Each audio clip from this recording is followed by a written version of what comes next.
Buddha.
This is my state, this is my team.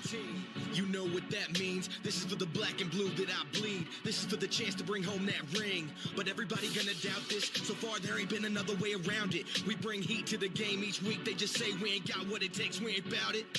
Well, y'all can just keep saying that we ain't gonna make it, but at the end of the day, this'll be the Panthers nation. You know, this ain't a game to us major players at every angle that you can think of. That's why you hate us. Get out the way of greatness. You can look at our faces and see the blood, sweat, and tears that it took to create this. Yeah, I know what you're thinking, but you can save it. Cause even on the darkest of days, you know we're always gonna find a way to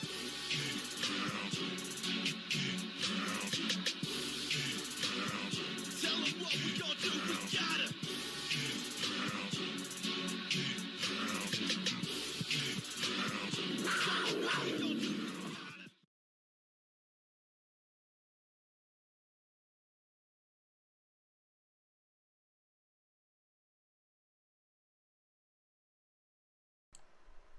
What's up, everybody? How you guys doing today?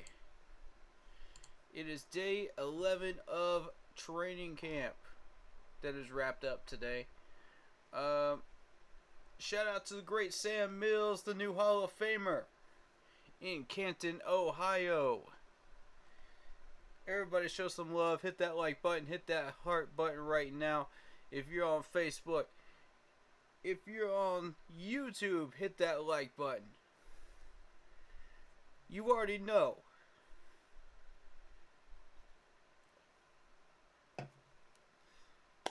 So before we get started on today's content, hit that like button, hit that sub button, hit that bell, select all, leave a comment down below if you feel like doing so. If you're enjoying the content, if you're enjoying the streams, if you're enjoying everything that we're doing here on YouTube. Also, be sure to check out the Facebook page, group page, Keep Pounding in all caps for in-game posts, polls, opinions, and reactions to NFL news, as well as scheduling for the channel, plus the Yahoo Sports Facebook League, Fantasy Football League. So if you're interested in that, there's a pinned post on the Facebook group page. Go check that out. If you want to join that. So day 11, let's go. Hey, let's shout out some people in the chat right now. Corey McKinney, Sean in Facebook. We also got Lock Poppy in YouTube. What's going on, Lock Poppy? How you doing? And also, shout out to Sideshow Rob and DeReal Zero Chill, who have been moderators over in Ug's channel and over in Nine Lives as well. Shout out to y'all.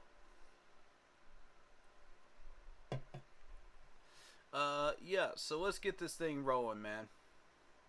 Day 11.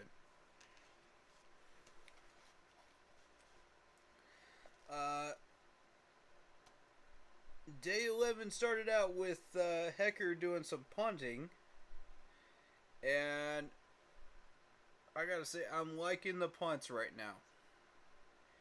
They're smooth, tight spirals, 40 yards downfield, 50 yards downfield, and I mean, it's just absolutely smooth. I haven't seen a punter successfully in our history punt like that and do it as cleanly as he did with as great hang time as I saw. And I got an uninterrupted look at him. You know, nobody else doing drills. It was just Hecker and the long snapper, JJ. And I mean, that was really cool to watch. I got a feeling they wanted to show that off, you know. And I was ready to see it, you know. I've been looking at everything else. I haven't seen Hecker punting that much. So that was a real good thing. But also, I want to say, before we even get started, shout out to Wofford and their staff for doing an excellent job all the way through. All their staff members have done an excellent job hosting these training camps every year, and it's awesome, you know. Shout out to them. Another successful year. Keep doing what y'all are doing. You know, I've had zero problem with parking. I've had zero problem with any of it. You know, these staff members have been so very good to us, man. You know, and as much as I've harped on this videotaping stuff, it ain't got, you know, they're just doing their jobs. You know what I'm saying? Everything they're doing, they're just doing their jobs. And they're doing it great. So, all due respect to them and all the members of that staff that I've met along the way. either this year or the years before. Hey, much love to y'all, man. Wofford's a beautiful campus, and I hope that we continue to keep hosting it there until we can get our next practice facility built. And once we do, it'll be a shame to see, that move to a different place, but, because Wofford's such a great place. And Jerry Richardson saw that when he first started this thing, man. And I just gotta say, man, all due respect to Wofford, they are amazing. Alright, so let me address something in chat here. You see what Corey Littleton said about us? No, I did not. What did he say? I must have missed that. What did he say? Did he show us some love? What did he say about us, man?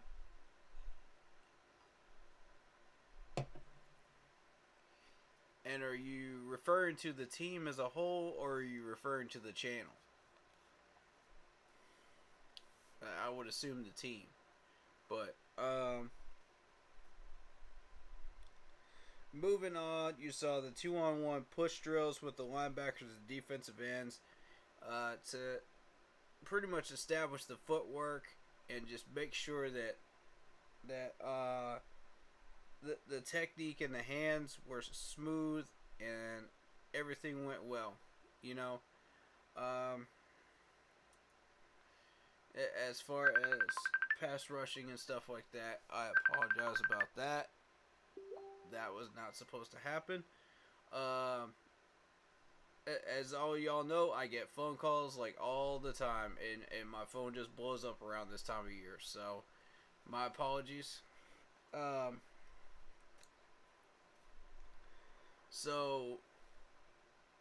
We just got a response to chat here. He said, we have the most studs he's ever seen. Wow. And that's coming from Corey Littleton, man. That's awesome. I love that. And, yes, we do. We got some studs on this team. So, much love to you, Corey Littleton. Thank you for that statement on this team, man. And hopefully these studs will work together and get us some wins, It'd be really nice to see that happen.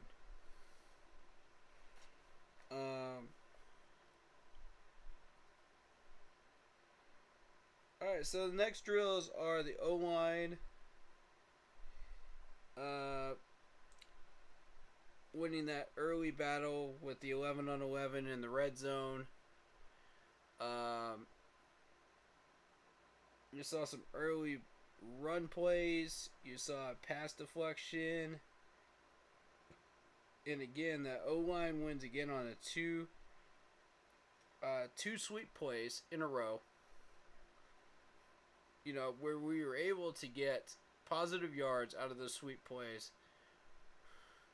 Whether it be 3 or 4 yards, it's still positive. And the O-line was up and at 'em early in these drills. And that's a positive thing to see after that defensive line winning the battles for the most part yesterday.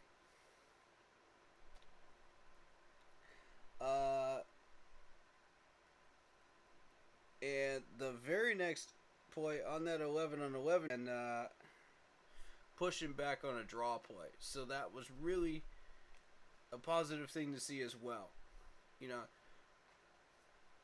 So it kind of sets the tone for the day of just the offensive line versus the defensive line just going back and forth like a pendulum, which is exactly what we need to see. When they're both winning battles half and half throughout the day and it just goes back and forth, you got a healthy balance. And where they're both making progress, they're both winning, their individual battles, and it starts to form good habits going into the first preseason game as well as fan day. So, with one practice left tomorrow morning, and they changed it to 9:30, I will not be attending that one. So that'll be the last one in Spartanburg. I'm not attending that one. I'll be up in Charlotte for fan day. So tomorrow, it's almost midnight now. 30 minutes till. But I'll be preparing for that trip up to Charlotte tomorrow. And then Thursday will be fan day. I'll see if I can get a video for you guys. If I can't, then I can't. It is what it is. But we'll see what we can do. Based on how strict these people have been down here in Spartanburg, we'll see what happens. No guarantee, of course. But we'll be doing that stream on Friday night, probably. Will probably be the next one that you'll see, unless I do a stream where I'm driving on the way back from Charlotte. I don't know what's going to happen there. There's a good chance I could do a stream going up to Charlotte. I guess I could do that. Yeah, I could do that. And it'll be an open topic one dealing with training camp. So, I could fill that stream with a lot of content. So, we'll see how that goes. But, this is the last day I'm going to be attending training camp in Spartanburg this year. So, keep that in mind, folks.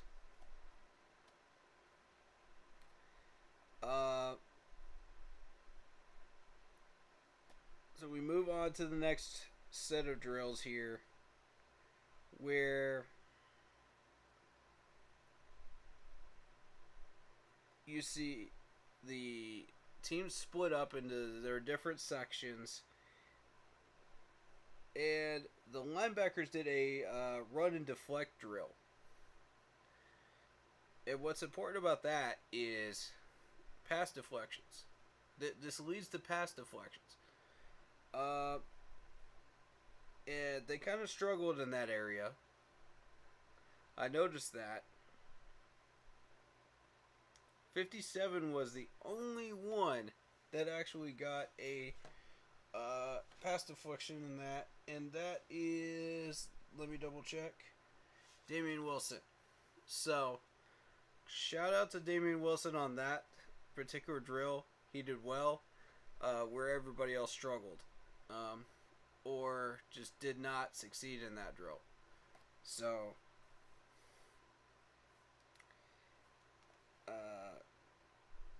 then you saw the sideways sideline deflections drill, where everybody did better. You basically saw him go side to side, just going left, going right, deflecting balls. And it worked really, really well for linebackers, because when you're doing with the combine drills, before these guys got drafted as rookies, and they do this every year, they'll have that same drill in the combine where you're running side to side in the cones. And the next level of that in training camp is the pass deflections added onto it. So, it's an interesting one. And a very useful drill. And I was watching the DBs, and I was wondering something when I was watching them. Did Coach Wilkes ever start out as a DB coach? And I was wondering if anybody had the answer to that, because before he ever became like a defensive coordinator and a head coach, did he start out as a DB's coach, or where did he start out? I'm curious about that. Because, I mean, I saw some great coaching from the DB's coach, and it got me curious, man. For real. So the DB's drills focused on the footwork and the eye contact, just staying on whoever they're covering. It was basically a coverage drill, essentially. And you got to keep your eyes on whoever you're covering. You don't want to backpedal. You don't want to get juked left or right. You just want to keep your eyes on the person that you're covering. And I thought everybody in that drill did an excellent job, and it looked great. You know, it looked really fun from a fan's perspective, and a very useful drill. You know, when you're a DB, it's essential that you're able to do that. And you'll notice the coaching staff was like, keep your eyes up, keep your attention on whoever you're covering, you know. And I just really liked that. I liked where that was going. So we move on to the 3-on-3s. Sam starts out with the 3-on-3s, and I noticed, and again, I don't have these names and numbers memorized completely yet. Again,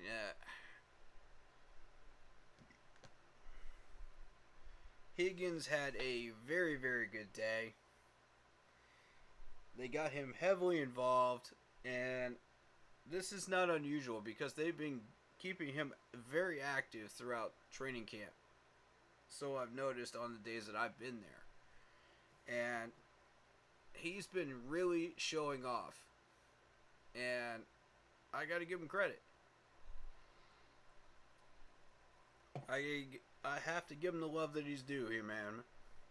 He's been popping off. He had a good catch to start out that 3-on-3. There was an overthrow of Robbie. Henry dropped the ball, which I was very surprised at. And then you saw Higgins get another one.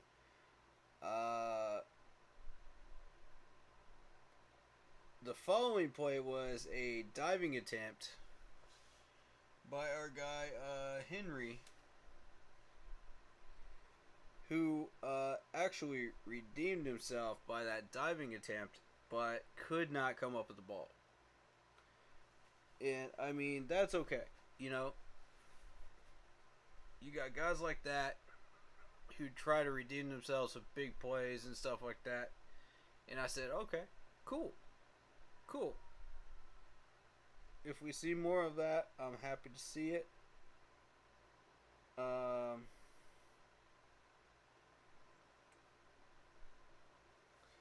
then I noticed Xavier Woods getting burnt again by what looked like a tight end, maybe a short yardage wide receiver slot guy. But either way, he got burnt by a couple of steps over the middle, you know, on a short pass. But that's okay. I'm pretty sure he recovered from that. And Chin was actually burnt by a short pass as well in the following play by our guy Keith Kirkwood. So, and Keith Kirkwood has been doing really, really well in camp as well. So, it's a tight wide receiver battle here, man. And I got exactly what I wanted out of that wide receiver battle today. Exactly what I've been seeing for the past 2 weeks. You know, it's a tight battle between Higgins, Shi Smith, TMJ before he got put on the PUP list, and obviously,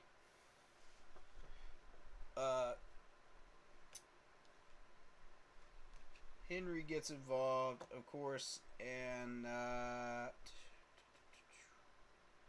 Kirkwood. So it's been a 4 to 5 way battle there, for depth chart spots. And it's really tough to hand anybody any spots, after watching what I did, because all these guys were doing so well and just balling out and just so competitive. And I would struggle to put these guys in a particular order right now. And it's a shame that TMJ is on that PUP list, because I'd like to see him compete with these guys today too, and just see what would have happened. Who would have won.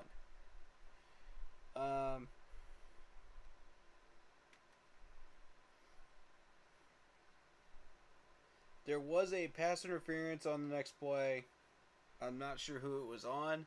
I didn't get the name and number.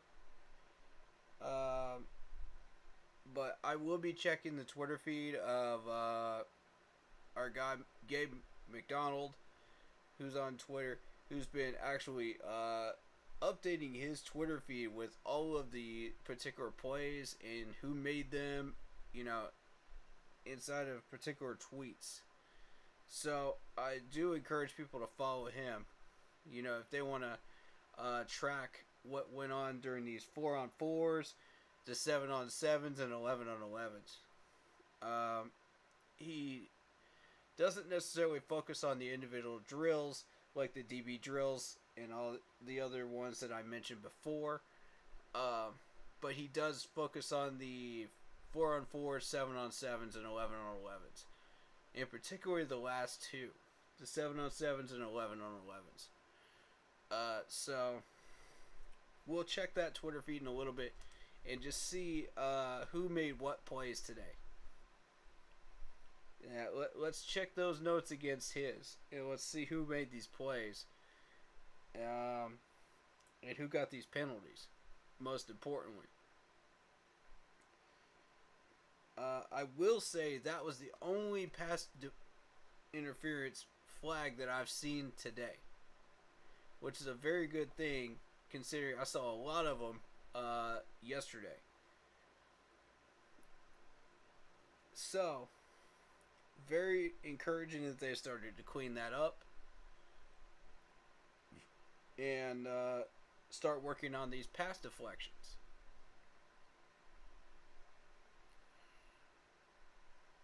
So,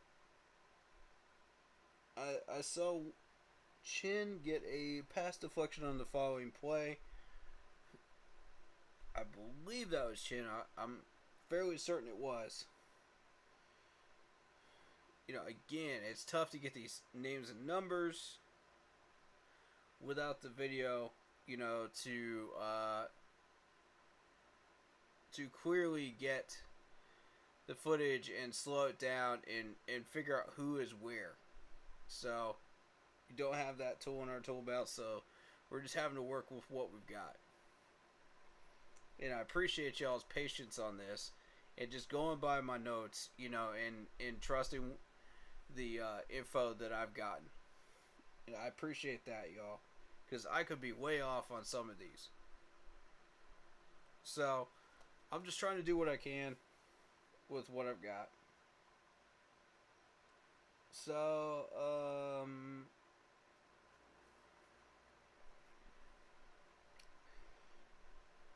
the following pass was incomplete short,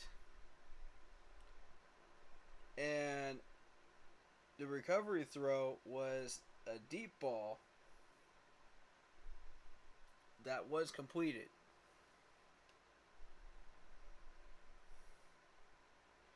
CJ with a pass deflection 2 times in a row, back-to-back plays. Very happy about that. CJ's been having a very good camp. in particular with the pass deflections.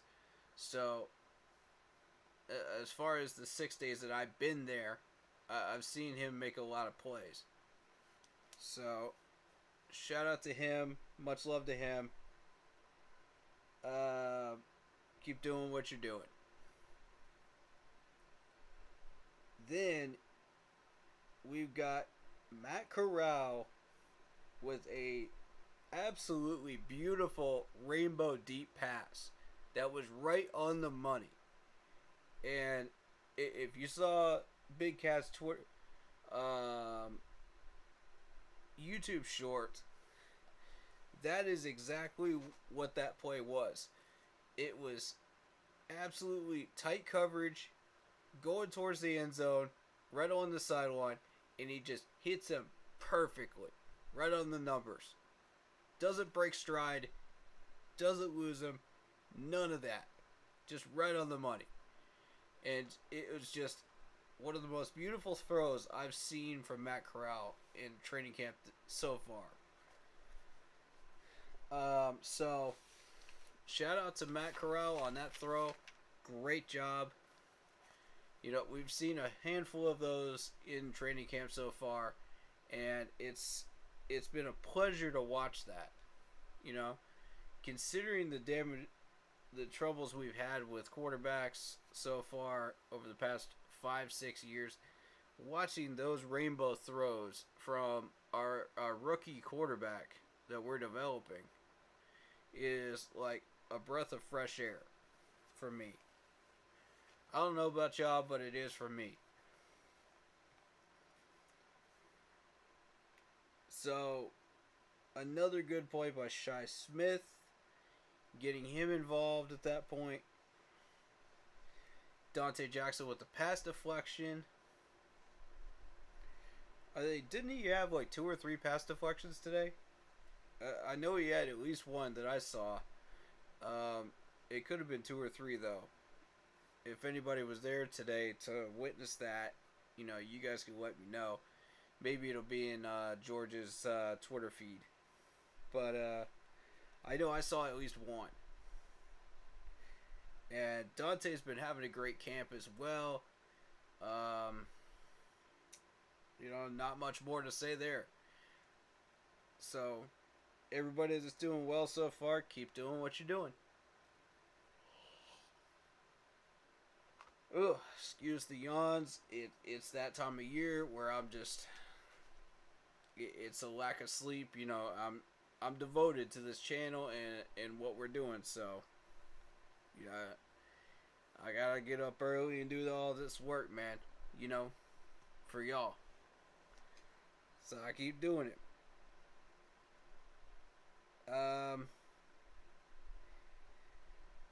So we got Brady Christensen and Brian Burns battling it out. When Brady Christensen got his reps, you know, with the 1s and with the 2s. Now, what's important to note here is that Matt Rule was talking about putting Icky in with the 1s for the majority of the reps today.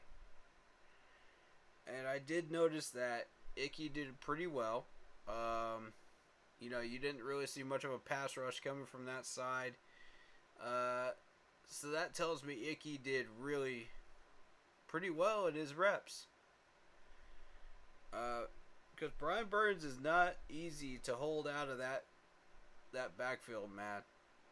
He's not at all. He's one of the better pass rushers in the league. So you've got to really bear down and show up if you want to beat Spider Burns. So, credit to Brady Christensen on the plays that he did beat Brian Burns on and won those battles. Even though he got pushed at least 3 or 4 yards back into the backfield, he did win. You know, and credit to Brian Burns for turning it up a notch and just really showing up. You know, and turning on the heat, man. he wanted to really test that tackle position today in the last few days. So I credit Brian Burns for that right there. I love it. You know, you want to have a real test for that battle position, for figuring out who you want to start there. Spider Burns can really test everybody that gets put in that spot in that battle. And I have no doubt he is ready for that preseason game. He's not going to say it publicly, but that man is ready. Some of these players, you could just tell they're ready. They don't need another 2 days of practice. Y'all know what I mean? Like, they don't need these extra 2 days. And they don't need to say it publicly. If they're ready, they're ready. They will let you know by making plays on the field. Shout out to Michael Tillman. What's up, man? But Brian Burns is one of those players that has really shown up and shown up consistently on that pass rush, and on showing everybody that this is prime time, man. You know, we're trying to determine who we want at left tackle. We're trying to determine who should be on this offensive line. And Brian's like, I got you. Let me test these guys. I love it. So it's just been an ongoing battle between Brady Christensen and Brian Burns throughout camp. You had a good play by Richie, the tight end. He's been very active this training camp as well in short yardage passes. So we'll see how that plays out into preseason. Baker comes in, overthrows on a medium pass. I didn't get the number of who he overthrew. Again, there's going to be a lot of names and numbers missing because I couldn't see because it's the other side of the field. Granted, you got 3 practice fields, so it's the furthest one from the crowd. So I didn't have a good angle.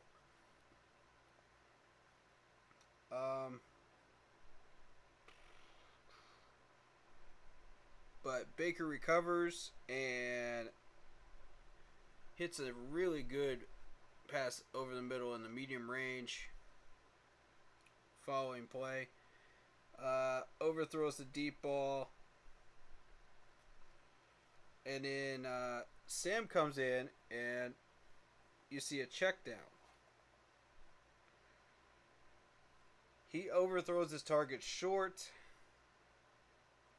Heading towards the sideline. Probably a fade play. You know, again, I'm not entirely sure what that play was, but it looked like a fade to me. He hits...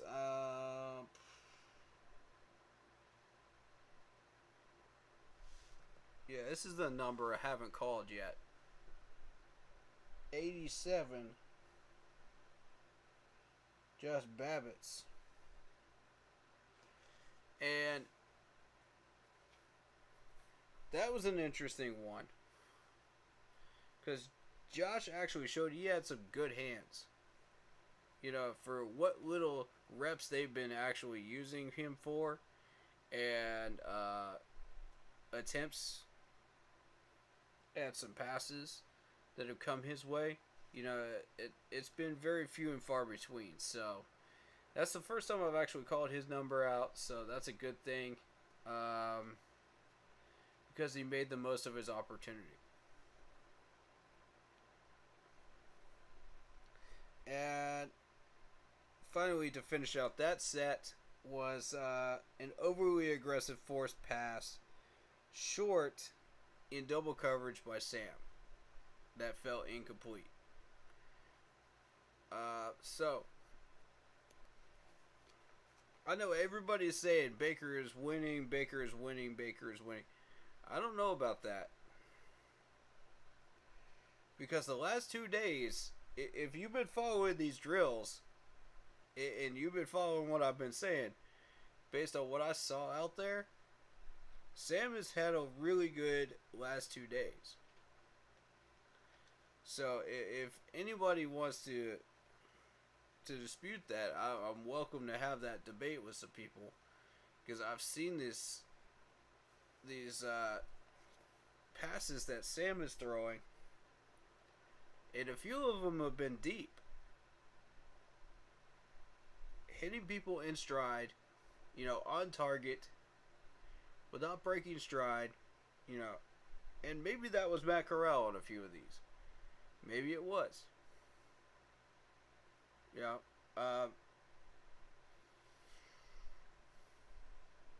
There are times when it was tough to see the number because of the fact that they were on that second practice field, away from the public.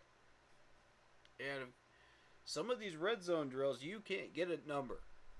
You can't get a name or a number. It's tough unless you got those binoculars, man. Or some type of ability to record those. So, again, I might have missed a few things on those. If I did, I apologize. It is what it is. But Sam is looking good, man. From the throws that I've seen. Alright, keep in mind, you got Baker Mayfield who will go back out there into the snap and look around and be like, and be a little indecisive on where he wants this ball to go. And he's got a couple of open targets, and he'll sit there for a second or two. And it's like, wait a minute. Come on, Baker. Get that ball out of there, man. You can't just sit back there with the ball and expect these guys to just get open for you. After a certain amount of time. Yeah, you got to get rid of that thing, man. And what you'll see the difference is when Sam comes out there and three-step drops this thing, he'll look around, he'll pick out his second target, third target, what have you, zip, gets that ball out of there quickly, with confidence. Right on target, short passing, dead on the numbers. Does not miss. Even on the double coverage passes where he knows he's got a window, he gets that thing in there. Yeah, he jammed one today, but I'll tell you this. 9 times out of 10, in the last 2 days, he's hit those targets. And whether it be a tight end, whether it be a slot wide receiver, whatever it is, and he's hit those. But most impressively is the deep balls. And I know a lot of people are going to say, wait a minute, that was our biggest problem last year. But Sam comes out here and starts throwing a couple of dimes. I'm like, wait a minute. Where was this last year, Sam? You know what I'm saying? Like, where was this last year when we needed these passes? But progress on those. So what are we saying? Sam low-key should have another chance. Absolutely. There's this... You could play devil's advocate here and say, oh, well, they're just trying to make Sam look good so we can try to move him. But, Scott Fitter was very quick to dismiss that and say, don't even worry about it. We got this. So I don't know, man. I don't know how you want to look at it, but I'm just telling y'all what I saw in the last couple of days. And granted, this is the first really back-to-back practice days that I've been to back-to-back days, and consistently saw a quarterback battle shape up. You know, because lately it's been back and forth, back and forth, back and forth. Matt Rule's not wrong about that one. It's been musical chairs back and forth between Sam and Baker during that second week. But once that third week started out, it was like, whoa. Okay, Sam started to emerge in the last couple of days and put together 2 straight good days. So the media is going to say, oh, well, Baker has won this thing by a mile. But I say, whoa, hold your horses. Hold your horses, because you still got some dime throws by Matt Corral, you know, and you still got some dime deep balls from Sam today. So this ain't over yet. Not by a mile. Not by a mile. You know, Matt Rule says after the Patriots game, we'll make a decision on that quarterback battle. I don't think it's going to come sooner than that, to be honest with you. The way this is rolling, I don't think it is. And it's loosely based on the way he's been rotating these quarterbacks, you know, through the ones and the twos. You know, back and forth, back and forth, back and forth. You know, like it's musical chairs. And I'm sitting there like, can we get 2 days where Sam is the starter with the ones? You know, let him build some chemistry with 2 days straight. And then shift over to Baker for 2 days straight. You know, I made that suggestion before. And I didn't see that in training camp enough because Matt Rule doesn't really know fully what he's up to doing here, man. You know, evaluating this. And it shows. With all due respect, it shows. DJ and some other wide receivers did say Sam improved this offseason. Yes, he did. And I saw the fruits of that labor in the last couple of days. Of the work he's put in. So, I'm giving him his credit where it's due. And shout out to DJ and all the other wide receivers that said that he improved. Because they're right. Excuse me. Y'all hang with me, man. I'm about halfway through these notes, and I'm going to start talking about position by position, and we're going to go through this. You know, step by step, through the battles, and we're going to see who win. We're going to talk about who won, you know, in my opinion, up through this point, since I'm not going to be out there tomorrow.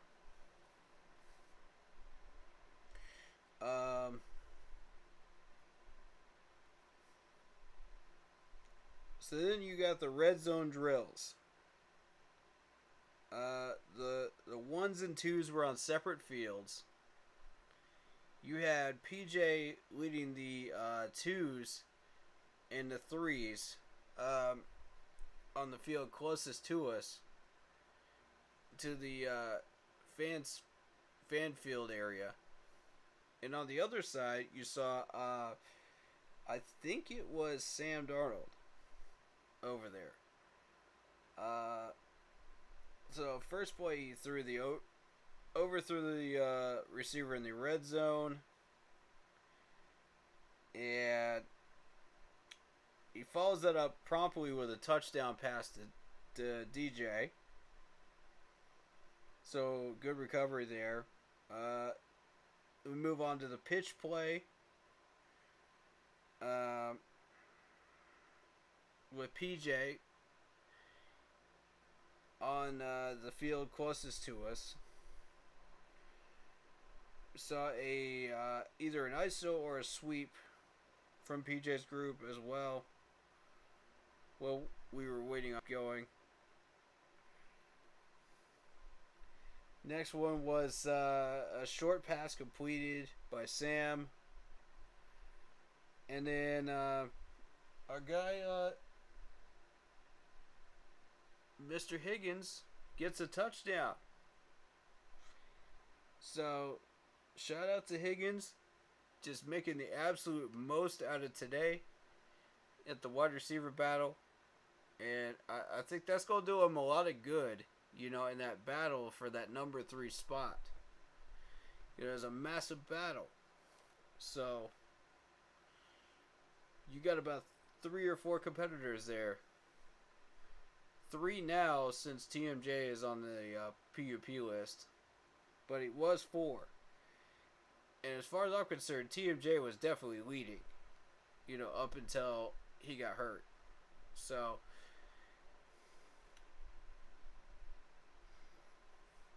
yeah, that touchdown is definitely going to help his cause. Move back over to PJ's side. You had a draw play that went well.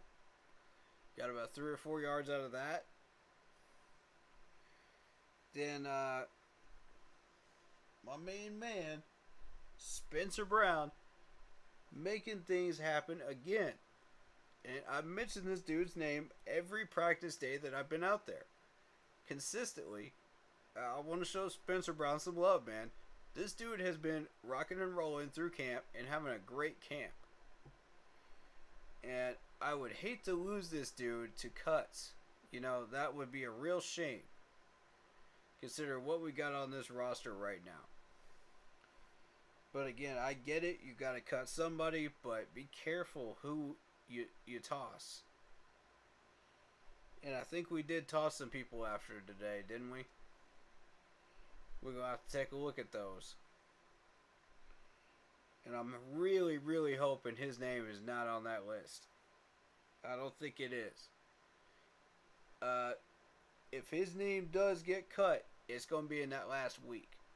Where we chop it down to the final 53. But it's going to be a wide receiver and a running back probably getting chopped in that last week. The D-line made a good run stop on a sweep to the right. Following that, and I believe that was on PJ's side of the field. So props to the D-line. Whether that was 2s and 3s, whoever was in, great job. And as of this training camp, I've been grading the entire D-line. I haven't been grading the individual players. I've been grading the D-line as a whole. On run stops. And that's a very good thing. Because it's been the entire D-line that have made these stops. They've all been over there. When there's a sweep play, they all end up on that side. When there's a draw play, they all stack the middle. And they're all doing what they're supposed to be doing. And that's a credit to Coach Wilkes, bringing back that run defense staple of technique and awareness and just knowing what these plays are, play recognition, and just getting there, and I'm very pleased with that. So that is definitely improvement. And I want to see that translated into the last couple of days of training camp here and into preseason.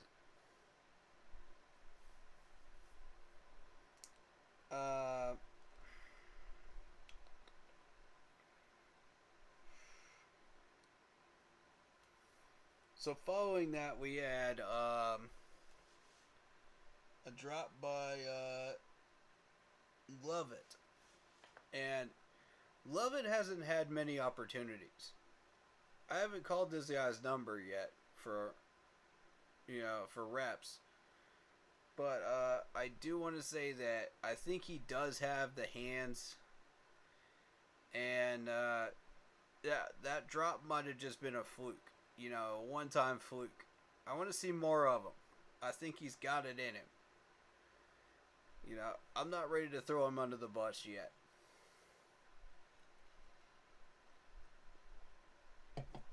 But some of these guys are camp bodies, and I'm afraid he might be one of them. He gets this one opportunity and he drops it. That may make him look like a camp body. I'm afraid to say it, but I think so. And I hate that for him because I wanted to see him get more opportunities. And there was one other guy that I mentioned earlier that I'd like to see get more opportunities as well. But, if you were in the stands today and you saw him drop that ball, he did drop an F-bomb in front of the families, and I get it, man. You get your one opportunity to drop it. It's frustrating. It is. And you're that low on the depth chart and you look like a camp body. I get it, bro. You're frustrated. But there's families coming out here, man. You got to be respectful of that. Be a little more aware of that, please. But all due respect, I want to see more out of him. I want to see a couple more reps go his direction, man. Because I think he's got it in him.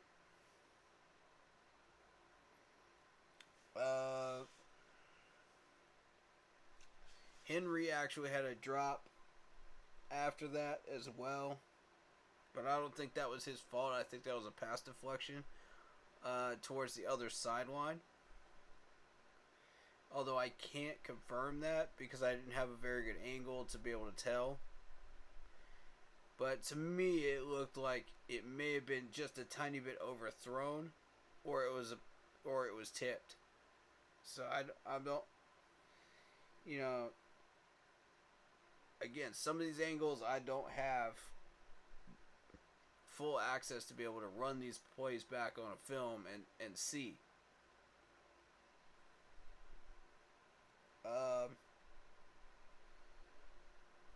So at that point they started a 9-minute drill.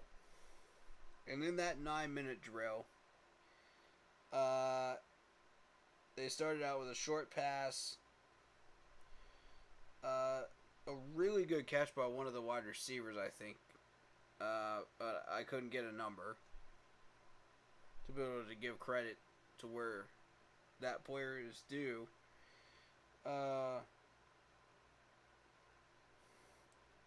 There was a very good short run up the middle, which pushed for about 3 to 4 yards.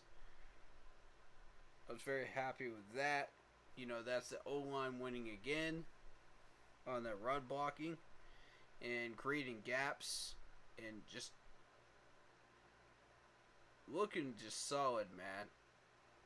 I like it. Sam Darnold comes out, throws a pretty good pass over the middle. Yeah. And then he overthrows Mr. Zylstra. Actually, he overthrows Roberts on that particular play. But he does overthrow Zylstra as well later on, which I'm very surprised.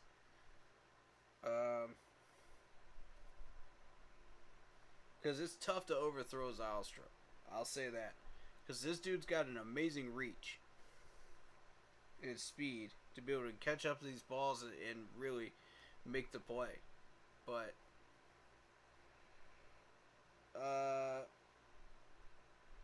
following that, there was a check down where the running back got some yards after the catch. Broke a couple of tackles, and it looked good. I'm not sure which running back it was. Again, couldn't get the number, but very good play there for the yards after the catch. And again, y'all know I'm a huge proponent of yards after the catch, especially in the stat sheet. I love it. It's one of my favorite stats in the game.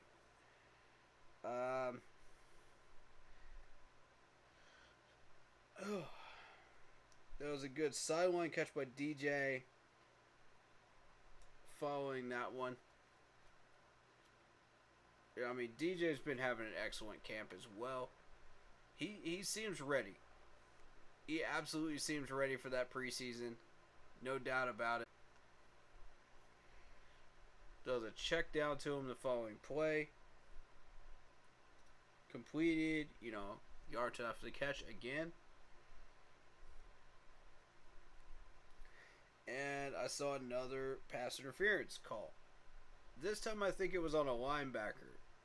I'm not entirely sure, but it looked like it was in the middle of the field, which would tell me and many of us that that's typically a linebacker that does that.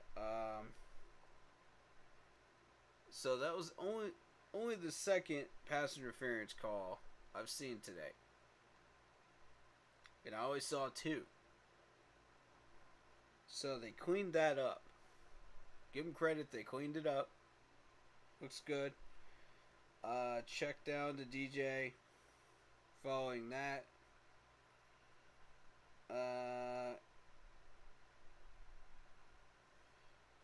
And then a medium pass to a running back, who again got yards after the catch. Again, didn't get the number because of where they were positioned on the field. There's a pass breakup by Xavier Woods, redeeming himself for earlier with the pass interference. So Sam was the one throwing that ball. I want to mention that. So for all the Baker people out there, yeah, that was Sam that threw that.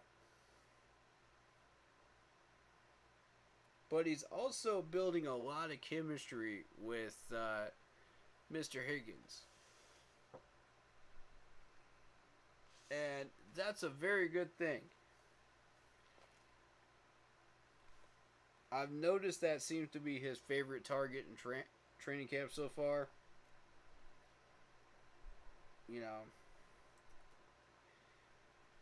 Get out of that what you will, but I think it's positive in the way of building habits in chemistry. Another good pass over the middle. And the D-line with another good stop, rushing-wise, on another sweep or a counter play.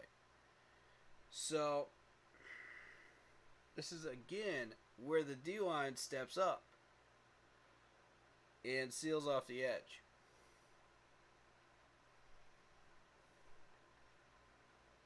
And you'll note that there have been 2 or 3 years where I've said, okay, the D-line is not sealing off the edge. We're having trouble with this and this and this on the run defense in the last couple of years. And then finally this year, you're starting to see it. You're starting to see progress on that. And that's Wilkes, for sure. Look, that's Wilkes coaching, stepping in and providing that technique, providing that awareness, providing all of that we didn't have before.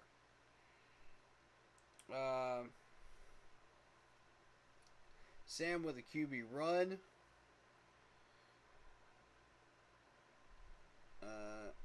And a good block on the left side to provide that for him. Now, I'm not sure if that was the ones or the twos that were in during that. But it was an excellent block to open that up to where he would get about 5 yards. So, credit to the O-line on that one. They won that battle. And Sam checks it down again. Another counter play. But this time, the running back gets through. And gets some extra yards along the sideline.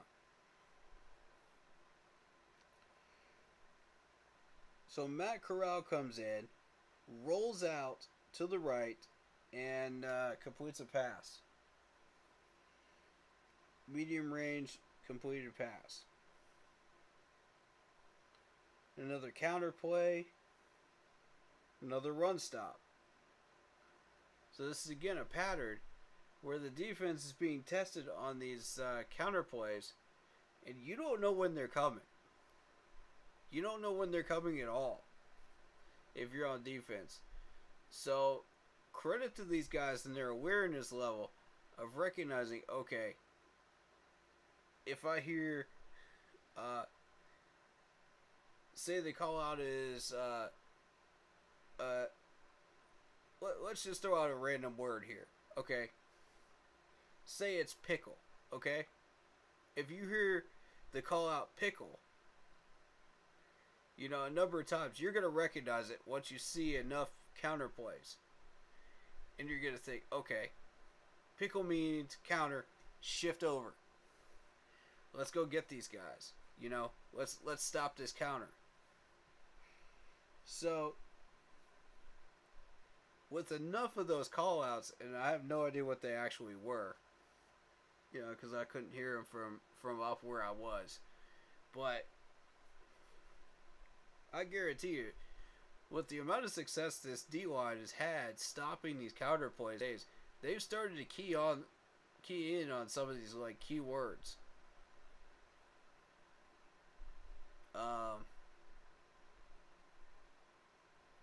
Which makes you wonder, you know, you get into a preseason game, how quickly will a defensive line pick up on that?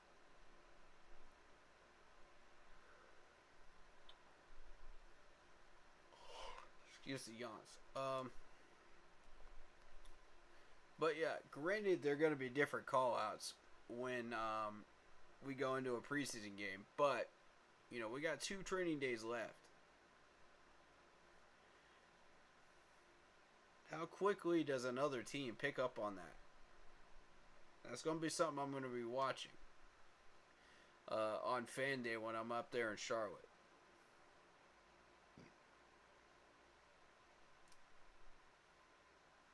Okay, so short pass completed by Baker as he steps in. Spencer Brown with a touchdown run. Good blocking by the right side of the offensive line. You know, that's Taylor Moton's side of the field. You know, that's Corbett's side of the field. Of course, excellent run blocking over there. That's not the side we're concerned about. You know, I'm not concerned about the run blocking. Okay? That's not the issue here. It's the pass blocking that I got an issue with. We're still not there yet on that left side. We got that wide open competition at left tackle and guard position over there to where we got to make a decision on who's going to be that starting role for the Washington game. So we got 2 training camp days left to figure that out. And some are saying Icky, some are saying Brady Christensen should stay in. Now, I'm somewhere in the middle. I'm that middle ground guy that just likes to evaluate up until the last day and then say, okay, this is who I support, you know, unless I've seen a lot of good habits out of these offensive linemen where they've consistently blocked for repetitive reps, you know, for 2, 3, 4 straight days, you know, to where I'm impressed, you know, to where we've held out these pass rushers for that long. And that's not a slight against the pass rushers, because the pass rushers have been turning up the heat. In particular, Brian Burns, like I mentioned before. But when you see these good run blocking lanes being created for Spencer Brown and CMC, you think, okay, we're in good shape there. Run blocking isn't the problem.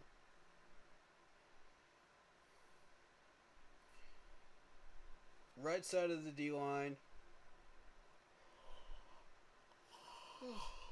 Excuse me. Right side of the D-line actually shuts down yet another counter.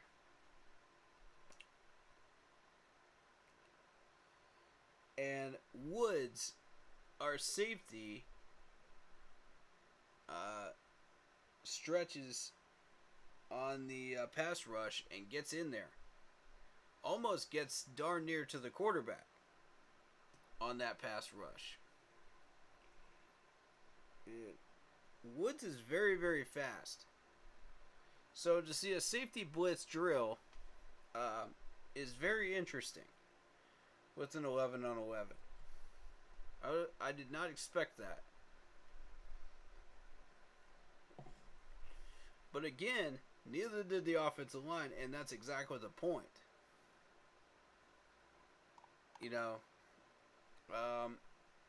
that's how you test these guys, to see how aware they are and how quickly they can adjust to a linebacker blitz, a safety blitz, whatever it might be. So that was exactly the point of that drill.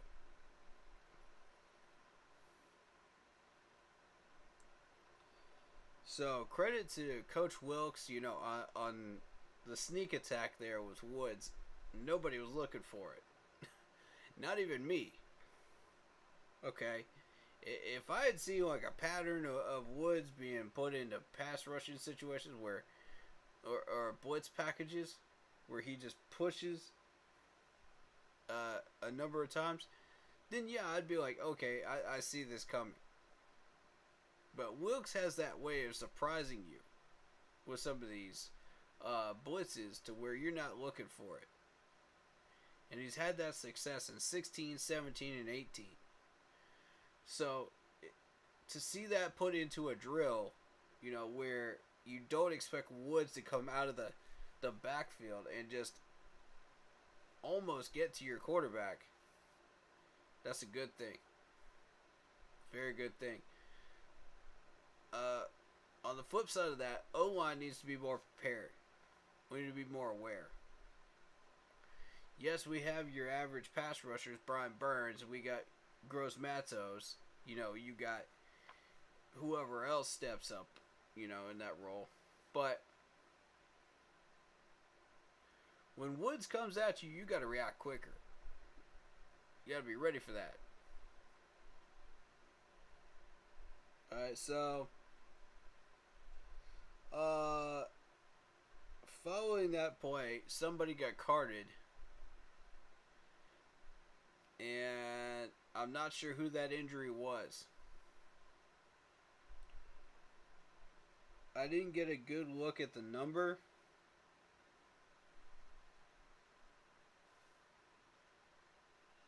And I'm afraid to say I think it might have been Ian Thomas, but I don't know.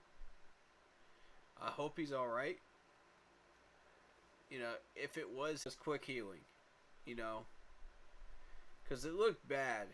Whoever that was did not get up, and they were down for a good minute and a half before they brought the card out. Following that, you had a check down to DJ. DJ gets a touchdown off of it. To put the positive vibes back on the practice. And get things rolling again. So, Baker throws a particularly good pass to a tight end. Nothing too exciting there. But at this point, it's 1 minute drills. Okay?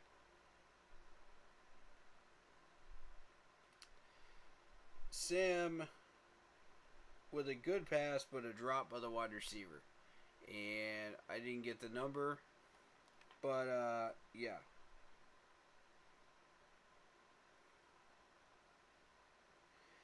So then Sam takes a 2 to 3 second spike, to get the clock stopped. It was more like 2.5 seconds to me. It was very quick. The line got up, didn't cause any penalties, didn't have any problems. Both sides looked good on this spike play. They both knew what it was, and they did well. And that's a particular drill you're not going to have to practice that many times, in camp, but you do want to get that irons with it and iron it out very quickly. But O-line wise, they did a very good job of getting to that line quickly and setting and just being ready to go. So shout out to them. Look good. I'm not sure whether it was the ones or the twos that did that. I think it was the ones. Pretty sure it was the ones.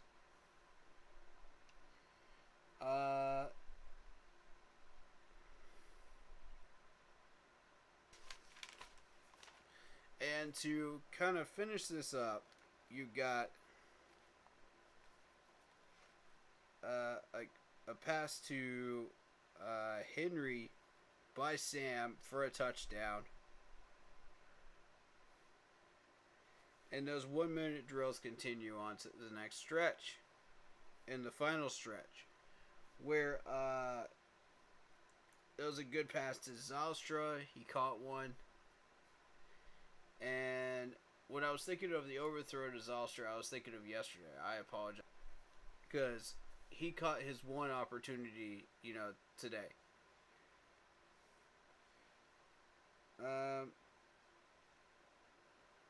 Following that, you saw a forced pass with a clean pocket, incomplete, just wasn't there. And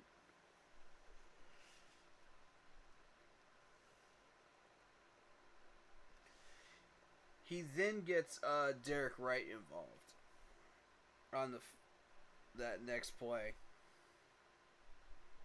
leading into the final set. There was a run play by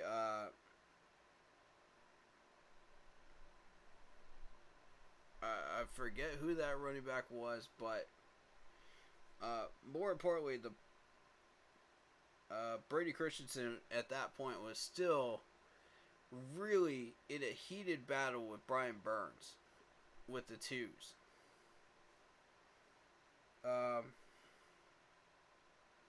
The twos versus the ones.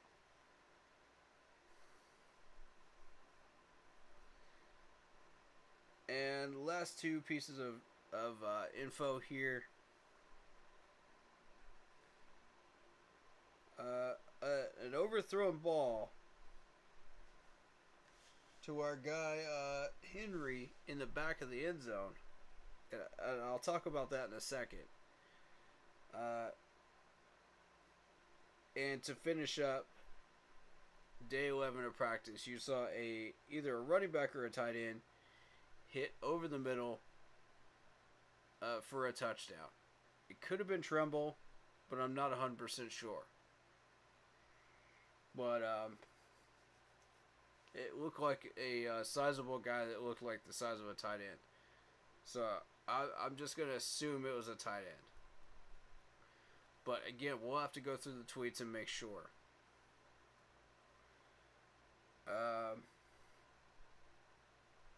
Back to Henry.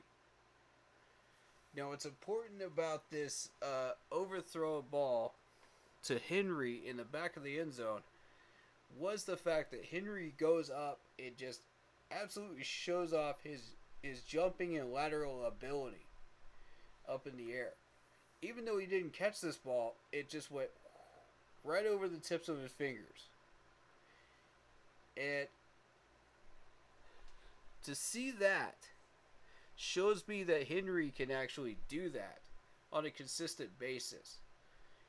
Now, do you want him to do that in the red zone? Not particularly, because that could be a hospital ball, which could cause an injury. And I was massively harping on that last year with PJ. But PJ's cleaned that up, thankfully.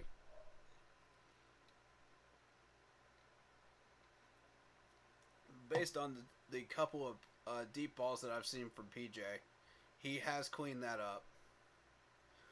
You know, we'll see for sure during the Washington game whether he has fully cleaned that up or not. Because, again, I've barely seen him throw. Barely. He's had maybe a half dozen reps in the last 2 days. So,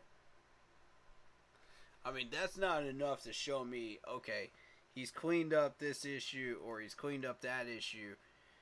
You know, I'm not thoroughly convinced until I see more reps. So, we'll see how that goes.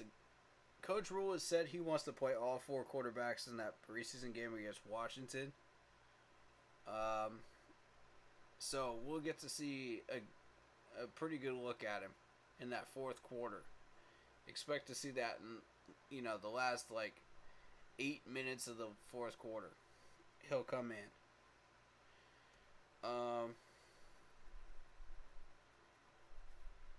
7 to 8.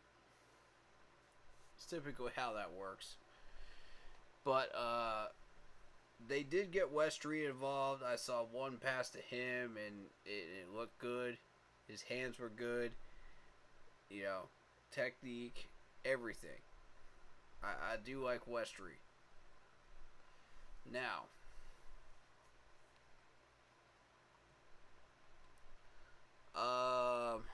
yes, all 4 quarters, you're going to see all 4 quarterbacks in that Washington game. That's what Matt Rule has stated. That's what he wants to do. Now, whether that's going to happen or not, you know, as far as PJ coming in or not, I have no idea. But you will see a healthy dose of Sam and Baker.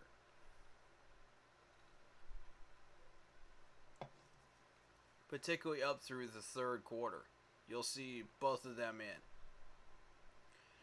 Matt Corral will probably be playing a good chunk of the fourth, and then they'll throw PJ in for the last 8 minutes. That's typically how I envision it going on Saturday. We'll see. You know, that's typically how they've done things. In general, when it comes to 4 quarterbacks. And you're trying to give these guys all reps. You're trying to give them all an opportunity. So, you know, maybe you see PJ, maybe you don't. You know, for enough reps to get a good gauge on him. You know, but I don't see him in this quarterback race at all at this point. It's the main 3. You know, it's Sam, Baker, and Matt Corral. Which is a shame to me because you know, you look at PJ's 2 games that he started and won, and people are just like, well, we're not going to look at PJ? I mean, really. I see people's argument on that. I do. You know, all the PJ supporters, I see your argument on that. You know, it's a solid argument. But at the same time, you know, we can't spend too much time on PJ and not enough on Matt Corral. You know, because we've seen a lot of good things out of Matt Corral during his training camp. So, you know, you want to give him the reps, obviously. Yeah, we had a PJ supporter up in here not long ago. That's true, man. And at first I thought these guys were trolling, but the more I think about it, the more they had a solid case, as far as, okay, well, let's give PJ a shot in this race. Because, again, there's 4 quarterbacks. You can't just say, oh, well, we're not going to work out the 4th one and just automatically throw him on the practice squad. That's not how training camp works. That's not how it works. You got to work all 4 of them. And we've given PJ a few reps, not enough in the last couple of days. I'd like to see a few more. And most of those reps have largely consisted of counter plays and sweep plays, and stuff where you don't see his arm. And I'm like, okay, well, that doesn't tell me anything. I need to see him throw a deep ball. I need to see him throw a medium pass. I need to see that this hospital pass problem that he had last year is gone. I need to see enough reps to convince me. If I could see that during fan day, that would be amazing. That would convince me, okay, I'm cool with him going on practice squad, but, throw him. We should have thrown him into that competition a little earlier. And just throw the dog a bone, you know what I mean? Because PJ does make some good passes every once in a while, man. He came in regular season play and did pretty well against some of these tough veterans in the league, and he did okay. He didn't do great, but he did okay, and that's enough for him to make a roster, man. I think, or at least a practice squad spot. If you're not going to give him a roster spot, at least give him a practice squad spot. If you want to carry 3.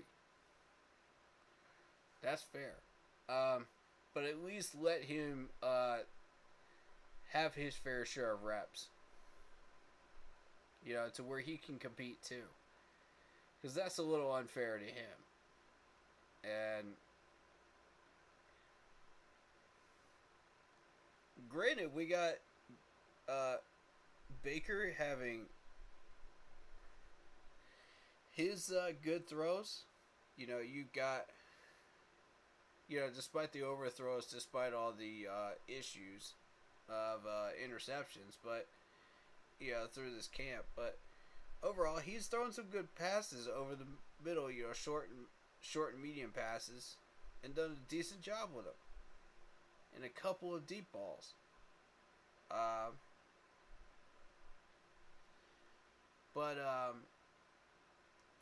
And Matt Corral has been balling out too with the reps that he's had. So it's still a wide open competition. And I kind of wanted to see PJ get thrown into that mix and just see how well he does, But I didn't see enough reps for him to be fully involved. And that was a little disappointing to me. But, that's okay. The main thing I need to see, again, is did he solve the hospital ball problem from last year? If he did, awesome. You don't need to see anything else. If you put him in practice squad, I'm cool with it. But I just need to see that at least. Because other teams are going to be looking at our practice squad and digging for some of these players. A couple of these players. Buffalo is one of those teams that will do it. And I just don't want to see Coach McDermott going after PJ. That would really suck. You don't want to see that happen. So, by the same token, I can see if you want other teams to believe that he still has that issue, fair enough. So you get less teams interested in him. So we can stick him out on the practice squad and eat up a year, with him on practice squad. That's fine. If that's what you want to do. But I would like to see at least a fair amount of reps. and I didn't see that. So,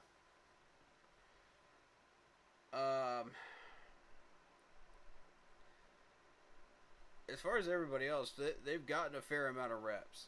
You know, I've seen enough to really get an idea of who these players are now. You know, in person. Again, I'm not going tomorrow, but I will be there at FanFest, which will technically be the last day of camp, if you want to count it as that. Because it's a practice plus it's a laser light show, you know. So the main thing I'm going to those FanFests for every year is to watch the practice. You know, I could watch a laser light show and fireworks show anywhere. I want to see these guys practice, man.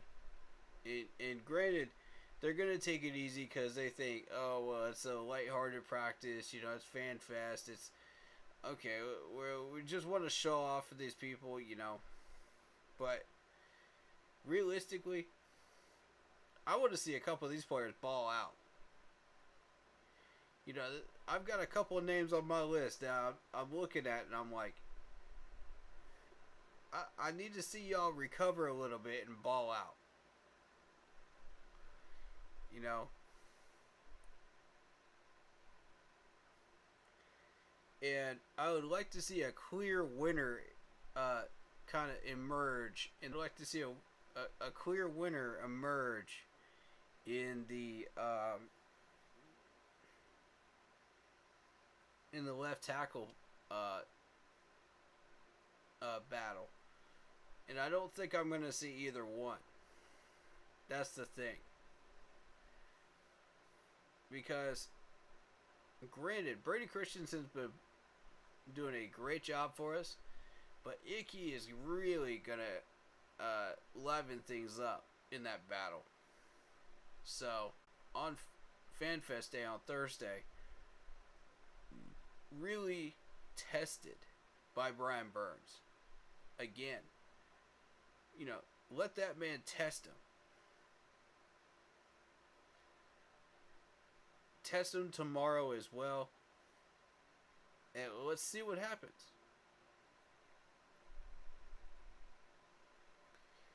You know, for players that have already been, like, balling out, keep balling out on FanFest Day. That's what I need to see. I need to see everybody that's been pushing the limits, keep pushing the limits. And let's put on a good show for these fans, man.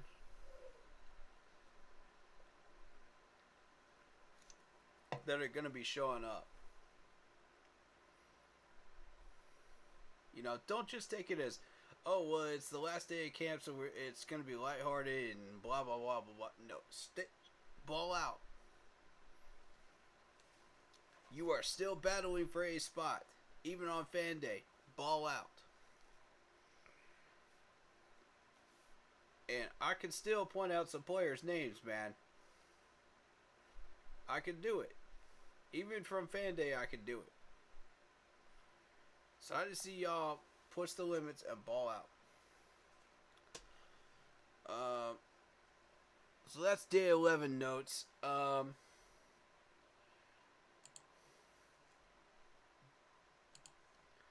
like what I'm seeing. I think there's something there to possibly make a decent run with either this year or next year. You know, depending on what we can keep, depending on what we can do something about, without compromising. So let's address this Sam Darnold trade rumor. If we were to shop Sam around, okay? If we were, what would we give up for him? And my answer is a fifth. You know, what would we get in return? A fifth for Sam Darnold if we were to trade him today. I could argue a fourth, but fifth right now. Solid fifth. And the reason being is, if you want to hype up Baker Mayfield as the next starter, and we got Baker on a 5th round pick, then it only shows the reason that if these guys are that neck and neck, with Sam and Baker being that neck and neck in training camp, that Sam is now worth a 5th. I don't know why we give up 2 draft picks for this dude, but we did. 'Cause when he's really worth a 5th. And that's what I was saying. Like, we would be giving up too much if we made a move for Sam Darnold. And we made the move, and we give up too much. That's why I was like, no, don't do it at first. Y'all saw it. Y'all saw the video. Y'all saw the streams where I was just like, don't do this. Don't do this. And they did it. And I'm like, Dad, gummit, Matt Rule. Come on, man. But like Steve Smith says, man, you got to support your own. Any players that come in through here, you got to support them. You got to show them love. And he's right. So, you know, credit to Steve Smith, the GOAT, on that one. And I'll give Steve Smith even more credit, because he pointed out Matt Corral. And for those that have been paying attention and have been in camp, Matt Corral has been throwing those dimes, man. So, you know, again, Steve Smith, the GOAT, gets credit again for that one right there. Because he's right. I think with the battles going on, you know, at wide receiver, it's really a neck and neck battle at wide receiver, and it's making these quarterbacks look real good, man. For real. It is. Because these wide receivers are balling out right now. Everybody that's on that depth chart behind Robbie Anderson, behind DJ, has been balling out. They want that spot, man. They're hungry for it. And if we could see that hunger translate to every other position on this 90-man roster, to where we really get some real competitors fighting for a spot on that 53 in a practice squad spot, that's the type of training camp I would gladly come out there more than 6 days to watch. Gladly. I'd be out there 8 days for that. Yes, sir. Yes, ma'am. You know it. You know it, folks. I would gladly go out there for 8 days to watch that. Because every one of these players would be balling out and putting on a show for us, man. That's winning in every position. You know? But again, I get what Matt Rule is trying to get at here. You don't want to stretch out too much and risk your body and risk these injuries when it's only training camp. You know what I mean? So I get it to a degree. But at the same time, he doesn't know what he's talking about in a lot of areas. So I'm trying to give credit where it's due, but I'm also throwing tough love where it's due too. You know, and I don't want to be jumping on that train, because that's dangerous. You know, to say, oh well, Matt Rule knows what he's talking about on such and such and such and such, because everybody's gonna think, oh well, you're a Matt Rule enthusiast. No, I'm not. No, I'm not. I've said from the very beginning, y'all, I give credit where it's due and tough love where it's due. I'm frank and I'm to the point. I'm honest and I don't fluff. Okay? I get rid of all the nonsense, man, and I just get straight to the point. So, anybody that thinks I'm a Matt Rule enthusiast, man, get that junk out of here, man. No. No. Alright, next order of business. And this is a big one right here that we need to talk about. Is Roquan Smith. Okay? If we were to trade for this man, and he's a linebacker, and I believe he has the ability to run stop as well, consistently, how much would we give up for him, and how much would we pay for his contract? And keep in mind, this guy is his own self-agent. Okay, he has not paid for an agent, so he's going into these contract negotiations by his lonesome to figure this stuff out. I've been saying we need a linebacker. I've been saying that Scott has got a point that we do need a pass rusher as well. But I also pointed out the fact that if we can get both in one shot, that's what we need to go for. That's priority. It's got to be a skilled player that can deliver both and not cost us an arm and a leg. You know, and it's oh my gosh. It's so hard to find that. So, I mean, we could go through those lists today. I don't really want to do that. I could do that, I guess, tonight. We could do that. Once we get done with all our main topics, we'll do that. But I believe Roquan Smith could solve our problem. And he is requested. And I want to remind people. Do y'all remember the last two players that we got from the Bears? You know, in our history over the past, 15 to 20 years. Charles Tillman, the inventor of the peanut punch, on defense. And also, we got the legendary Greg Olsen. Through a highway robbery, train robbery trade with the Bears, where we absolutely robbed them blind. And got away with it. So, I mean, I don't want to think that we could get another trade like that to happen, but if it does, that would be fun. That would be a lot of fun.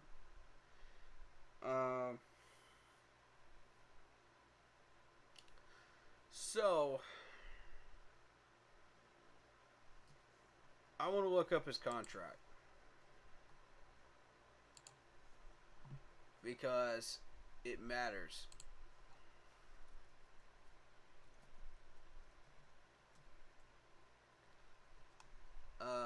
In negotiations. Let's see. And I'm going to put this up on stream for everybody to see.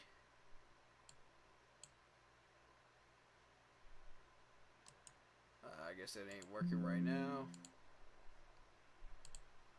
Give me 1 second. And I'll also look up his stats as well for you guys. Yeah.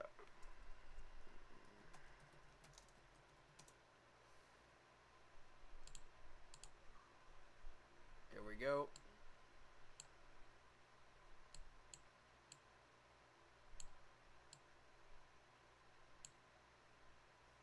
All right. Yes. That's how I do things. I always look up the stats. I try to get every detail I can, so I can understand the full picture of what we're dealing with, you know?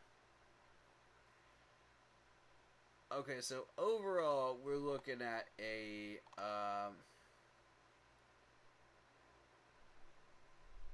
is this a 4-year contract? Or a 5-year contract? Drafted and signed in 2018.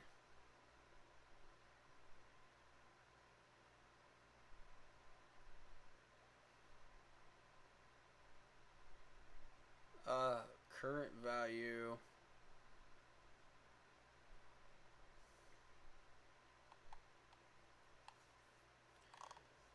Oh, they actually have a contract ranking here. That's interesting. 22nd out of 266 linebackers in the league. So, looking at for 5 years, a base salary of 12.4, prorated bonus of 11.5, roster bonus of 4.5. Might as well round that up. Guaranteed salary of $16.6 million. Might as well round that up to 7, I believe, because you're looking at 6.9 there. 0.69. But the cap hit is $28.4 million for over 5 years.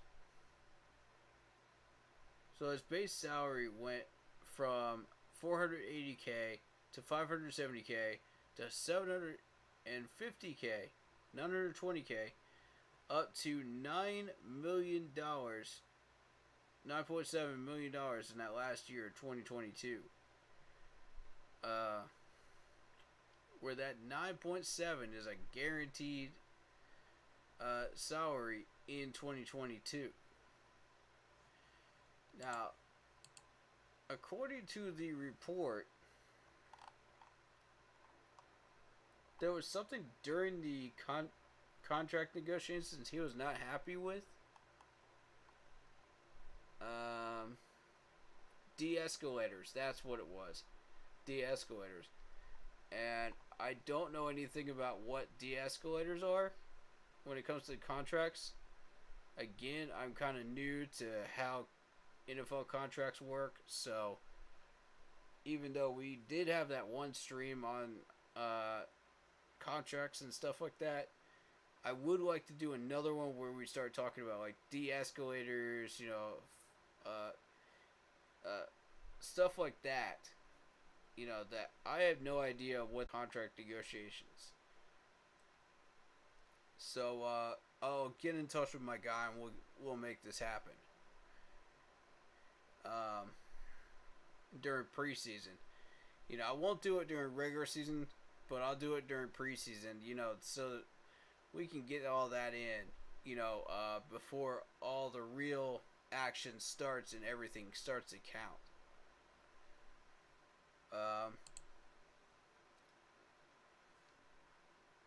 Because I would like to get an accurate idea of who these guys are. Ooh, excuse me. Before preseason ends, and we have these guys in case we want to make an offer or a trade. So that's what's going on there. And he seemed really frustrated with the Bears.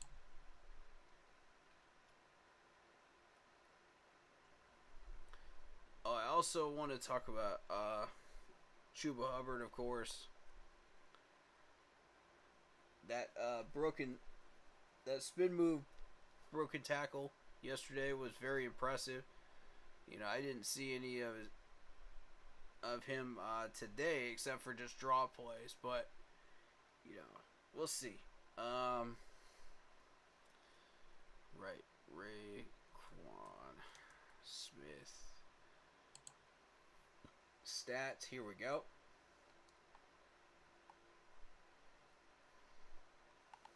Do we have full stats to look at?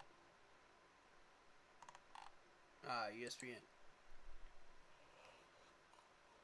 Excuse me, guys. Lack of sleep during training camp will do that to you, man. It will kick your butt if you're a YouTuber.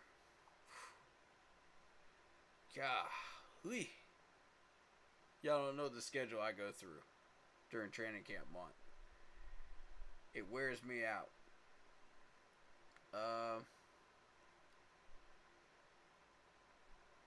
During last year's defensive numbers, 163 total tackles, 95 solo tackles, 65 assists, 3 sacks, 1 interception for 53 yards and a touchdown out of that. 3 pass deflections, 13.5 stuffs, run stuffs. And that's what you're doing with for last year. Now, how does that rank last year? Well, you had 6th in solo tackles, tied for 112th in sacks, which, I mean, there's a lot of players that have 3 sacks, so, you know, not a surprise there. No forced fumbles, so obviously 150 plus. 1 interception, tied for 108th, which, granted, there were a lot of interceptions last year. But you're looking at a 6'1", 232-pound guy. He's a big guy, which, again, fits that stigma of linebacker and defensive end for me. So if we can find both, and I think we have with this dude, that could potentially really, really fill out that linebacker core that we're looking for. And strengthen the pass rush. Oh, goodness. Sorry.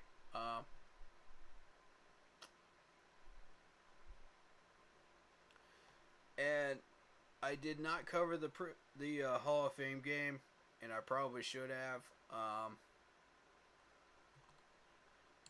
Yeah, how did that go? Let me actually bring up the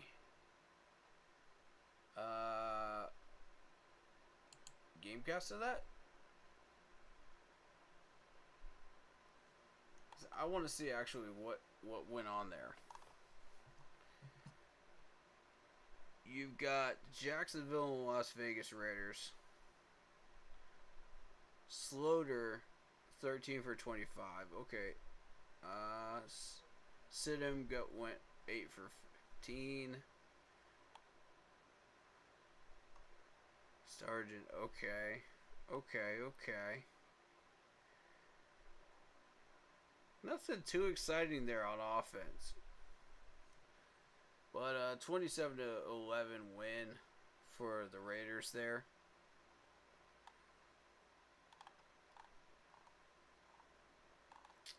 And we had 25 first downs for the Raiders, 15 for Jacksonville. 1 Jacksonville turnover, 273 yards for Jacksonville, 321 for Las Vegas.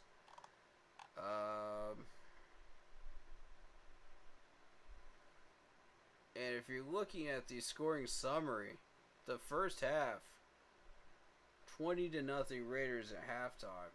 And I mean, you're thinking, okay, this is going to be a slaughter. And Jack on the board, but it's too late, you know. By then, it's just too late.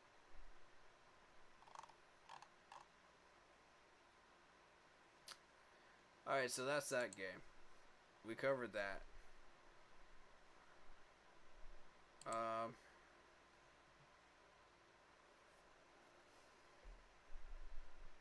If there's anything that you really wanted to see from that game, just let me know. But frankly, it's not a lot of offense going on there. It looked more like a defensive battle to me. And granted, I do believe I was streaming on the night that game was being played, or I was busy. So, I mean, it is what it is. But let's get back to this Roquan Smith real quick. And I want to know from everybody here, what is your opinion on what you think it would take to get him as far as picks are concerned? Picks alone, what value would you put him at if you've seen him play before? Because for me, I mean, I've heard anything from a second and a fourth. I've heard a third and a fifth. Frankly, I'm not entirely sure. I need to take a good look at him first, you know, in a game, in preseason, before I can accurately judge what I think he might be worth. And I need a set number of snaps, you know what I mean? Like, don't give me like 5 snaps and then he's off the field. You know, due to a sub and then he never comes back. Show me more than that. You know, that's what I need to see. And the Bears play who for that?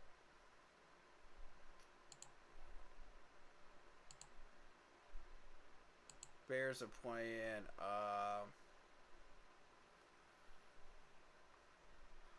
okay, Bears are playing KC on Saturday at 1. Alright, so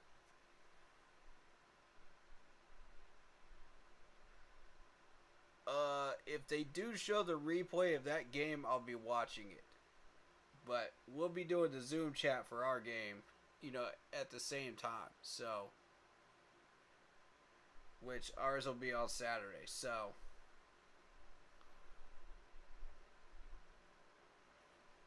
you know, again, y'all hit me up 15 minutes before game time. We'll get you zoomed into Zoom chat. You know, and we're doing it for free. You know, because this channel has always been free. Always will be. But, you know, we're going to jump into that, man. 15 minutes before game time. By the way, I forgot to mention, I finally got the CMC autograph I've been hunting for 4+ years. Y'all see this, right? Man, give my man CMC some love for this, man. He didn't have to come over to those autograph signing area and give us this, man. This is beautiful. This is absolutely beautiful. And I will straight up tell you, man, I was going to give away this blue helmet, but now I got to keep this thing, man. I know y'all understand that.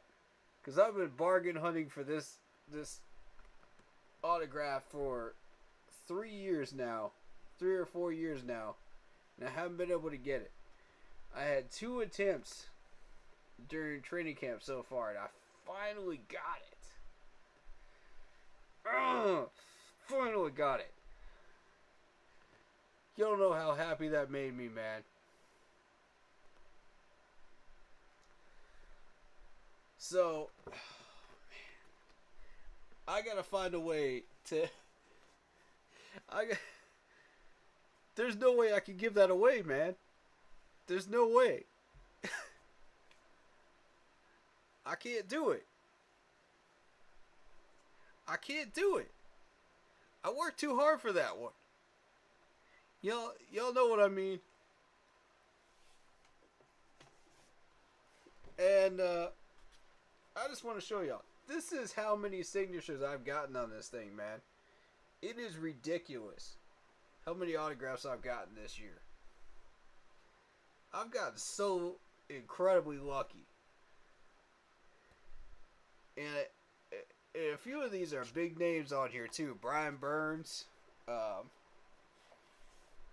We got Derek Brown. We got Ian Thomas. You know, I'm afraid to give this thing up too. I don't want to give that up either.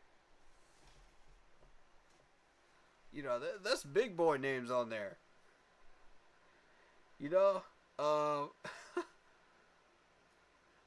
bruh.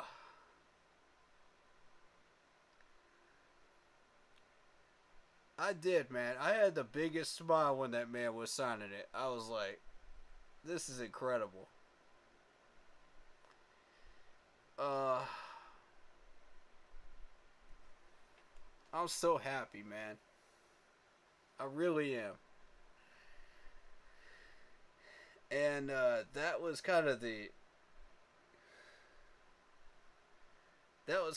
big bang that finished off the autographs for training camp right there. And just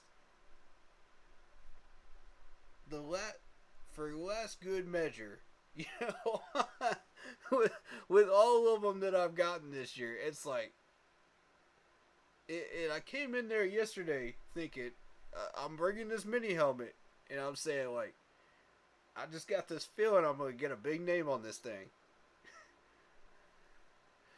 And I didn't get it yesterday, so I came in today, you know, to day 11, and I said, okay, today's the day.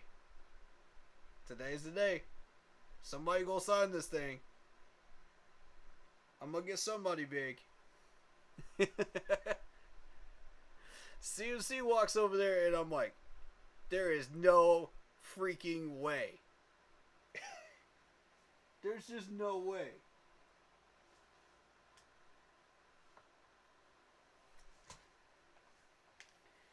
Excuse me, y'all. I gotta charge up my phone real quick.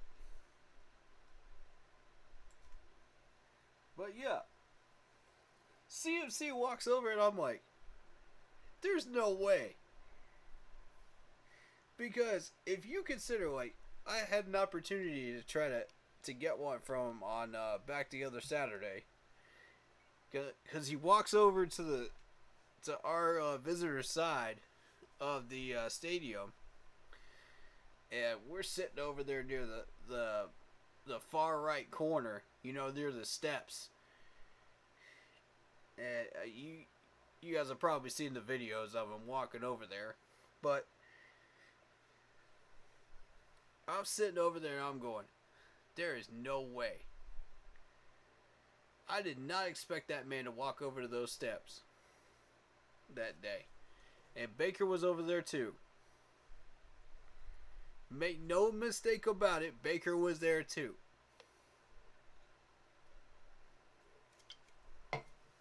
And I got Baker earlier.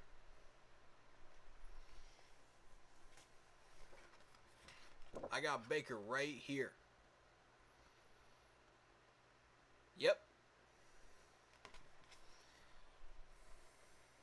So, I got Shi Smith as well. I almost got Icky today, too. Icky almost signed my board, man. And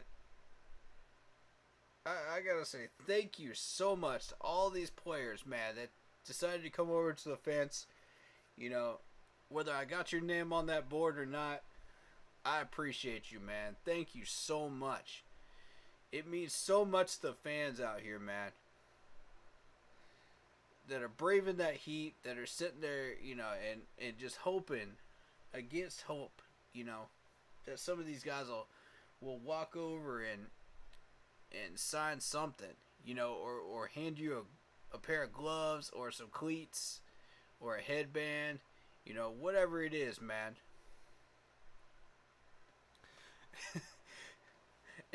Funny story, I kid you not, this is how we got Baker Mayfield over there, or Sam Darnold over there today. Yeah, it was Sam Darnold. But I'm sitting there on the fence. Here comes Sam walking out from the practice fields, and somebody's got this big picture of like Bojangles iced tea, right?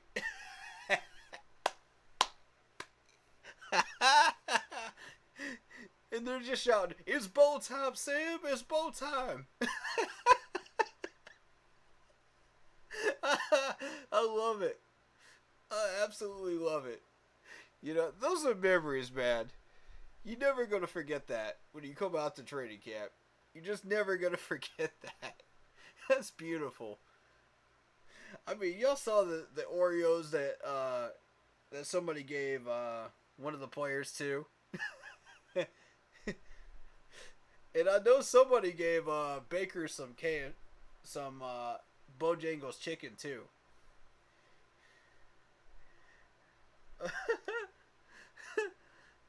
I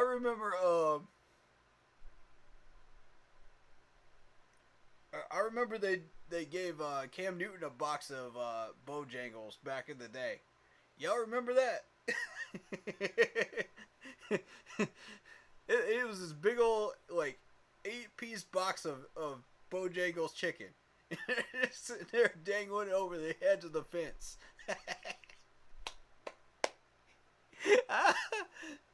Oh, I'll never forget that. That was beautiful. I don't think I was there that day, but that was freaking funny. But yeah, this dude had an entire like gallon size iced tea, you know, sitting there like, "It's bow time! It's bow time!" Oh man, that's fun. Oh gosh. They did the same thing with Kelvin Benjamin too.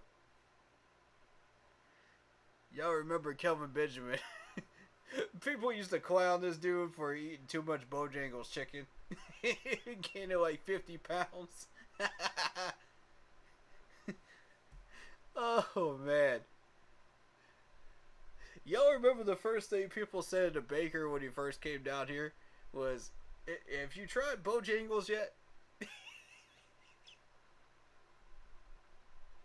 I'm just sitting there like, bruh.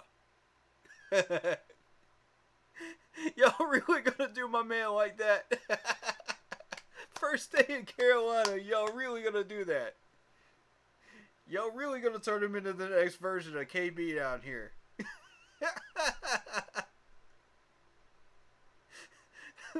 Man. I love it. But yeah, you end up sitting out there in that hot 80-degree sun with the humidity. Who's gonna turn down a picture of Bojangles iced tea, man? Who's gonna turn that down after a long practice day? Not Sam Darnold, that's for sure, man. I don't blame him. I'd be all over that iced tea, for sure. For sure.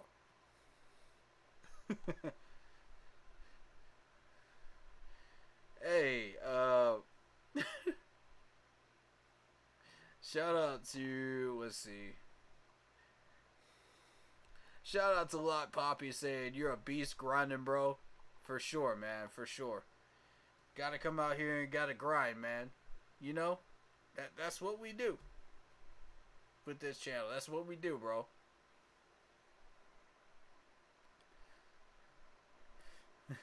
You said, "Hey, you deserve it, for real."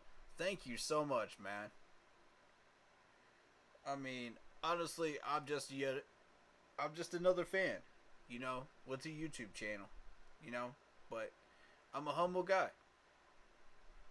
I'm not coming out here acting like I'm bigger than I am, you know. I'm just like, you know, I'm just a guy that has a YouTube channel and a great community. You know, come check it out. You know, if you're a player, come check it out. But, to get some of these autographs, it's just, wow. You know, these guys didn't have to do that, man. They didn't have to walk over there and bear that 80-degree humidity. After a long day's practice, they're sweating their hairline off. They all their equipment and stuff, and they're probably ready to just take it easy, man, for the rest of the day. You know what I mean? And get out of that heat. So I don't blame them, man. For the ones that didn't sign autographs and just got on the cart, I don't blame them. But for the real ones that stuck around and actually signed these autographs and stuck around for that long, man, thank you so much. Like, it means the world to me. And everybody else that you signed for. Kids around me, and I'm like, I can't rob these kids of an autograph, man. Let these kids get these autographs first. Because look, these kids are going to grow up loving this sport. They're going to grow up loving these players, and it's going to encourage them to love the game and the team more. So it's a memory, that they're going to be able to take with them, and they can show off to their friends, and get that popularity with their friends, and it's so cool. I wish I had that opportunity when I was a kid, man. I wish I knew about these training camps when I was younger, because I definitely would have taken advantage of that, and I would have gotten some of these autographs, for darn sure. Because it's a beautiful thing. Carl says, you really want to get a solid measure of this player. I forget his name offhand now. Hold up. Roquan Smith. Check out his stats for games against Dalvin Cook and the Vikings and Rodgers against the Packers. Tough division games to show if he's clutch when needed. Ooh, good one. Good point. Good point. Very good point. Let's do that. Let's do that for sure. And I'll use ESPN to look these up. Yeah. Roquan Smith. So measure games against Dalvin Cook. Okay, so Vikings and Packers game, right? That's what you want me to look at? Okay. 10 total tackles against the Vikings. 3 solo, 7 assists. Not much else going on in the stats column there. Against the Packers, 9 total tackles, 4 solo, 5 assists, and a run stuff. In both of those games, they lost. The Bears lost. By a comfortable margin on both. 17-9 against the Vikings. 45-30 against the Packers. Alright, so that's the numbers. No forced fumbles, no fumble recoveries. Let's check out interceptions. Nothing there. Alright, so it's just tackles, right? And the run stuff.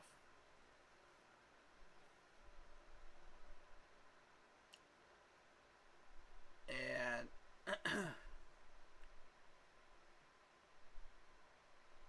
I do like the fact that he has 9 total tackles and 10 total tackles, in those 2 games. And it's consistent. You look at these numbers. Okay, 9 against the Giants, 8 against Seattle. And Seattle at the time was a decent opponent to go up against.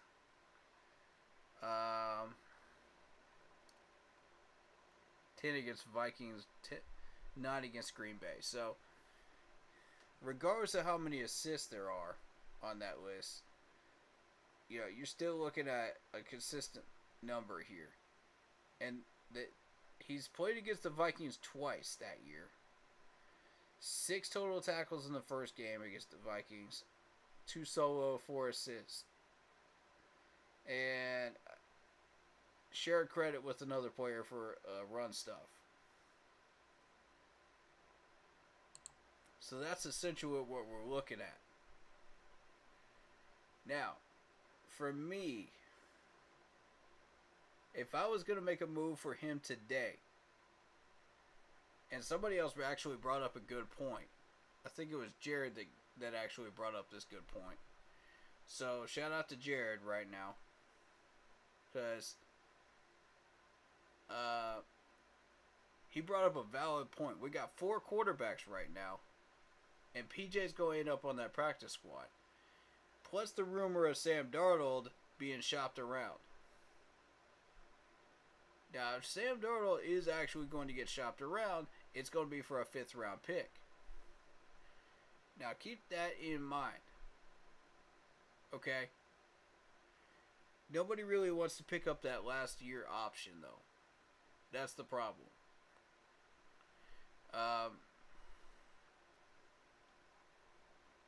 So we got the Bears wanted to trade Roquan Smith. We need a linebacker. We need a defensive end. This guy could do both. It's a good fit, in a trade. We would maybe give up a draft pick and Sam Darnold to get Roquan Smith. I'll take it. I'll take that trade. It just depends on what pick they ask for and where. Is that pick going to come out of 2024? Is it going to come out of 2025? Is it going to come out of this year's picks? Where is it going to come? And what number is that going to be? Maybe it's a 4th. I would be open to that. Because here's the thing.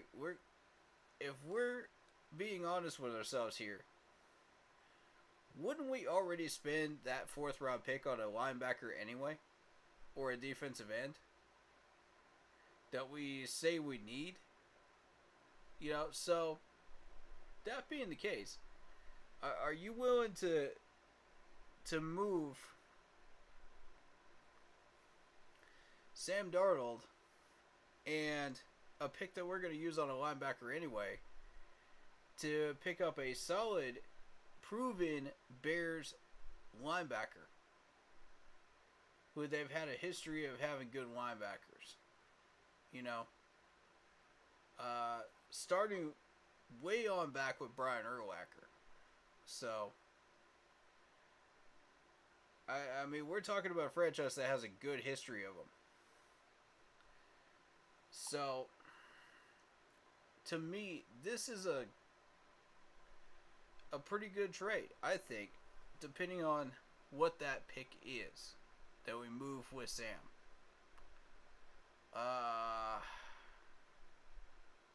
I'm open to a 3rd or a 4th.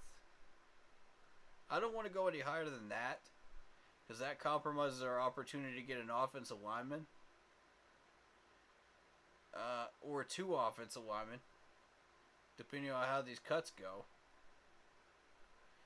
Plus, whoever we're going to have to get rid of to chop down that $30 million in red next year.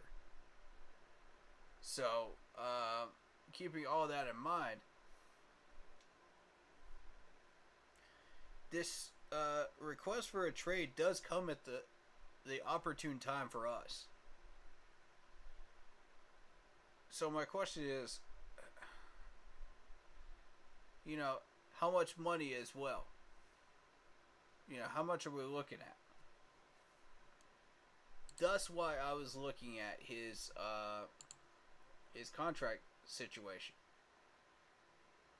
So you're essentially looking at a base salary. This is over a course of 5 years. You're looking at 12.4. I mean, that's not too shabby. We can do that.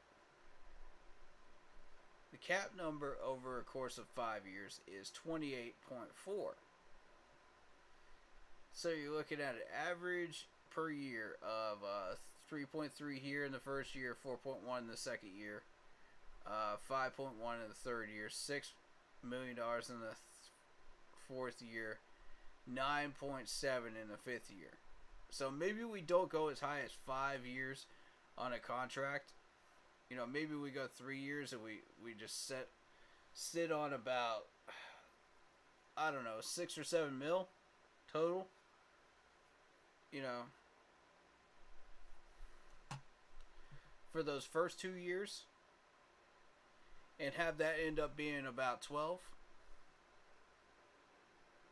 or 15, somewhere around that range for like 3-year contract in a cap number, you know. And we start messing around with the guaranteed salary, because the guaranteed salary, you got less than $5 million up until that last year.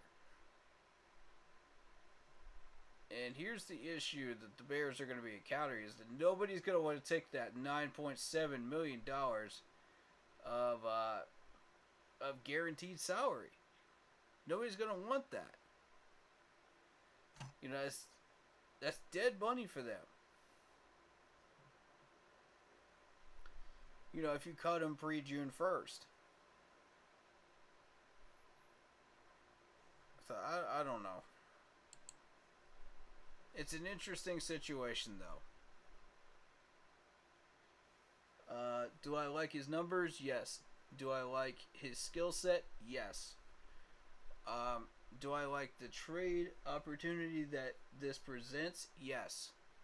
Because, you know, again, it's going to be Sam Darnold, who is valued at a 5th. And this is why I was discussing Sam Darnold a minute ago. Because now this plays a factor. You know, as far as his trade value. Because if you're gonna value Sam Darnold right now, it's got to be a 5th. Got to be a 5th. I'm not willing to compromise on that. His value's a 5th. Because if you're going to have a neck-and-neck battle with Baker Mayfield right now, and we just got Baker Mayfield for a 5th, then Sam Darnold is a 5th. If he's neck-and-neck. Point blank. I mean, there's no other way to slice it. You can slice and dice that conversation as many times as you want, it's still going to end up a 5th. Alright, so again, credit to Jared Phillips. He came up with this idea of moving Sam Darnold and a pick for Roquan Smith. The only problem I would have here is the money. That's the only thing that's slowing me down from greenlighting this trade all the way. You know?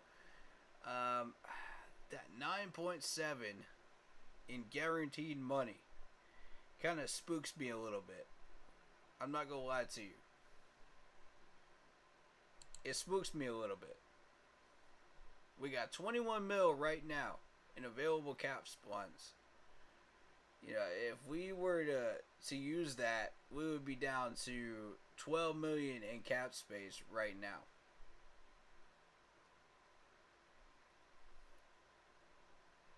Real talk. I don't know if this is worth it or not to try to make a move. It would be 12 plus whatever we get back from Sam Darnold's contract, if we get anything. So let's go ahead and look at Sam. Sam Darnold, there he is.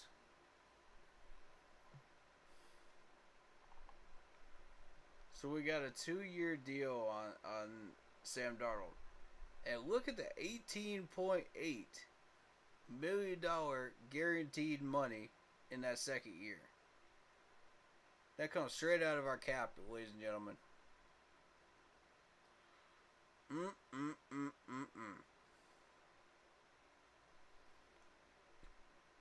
For a 2-year deal?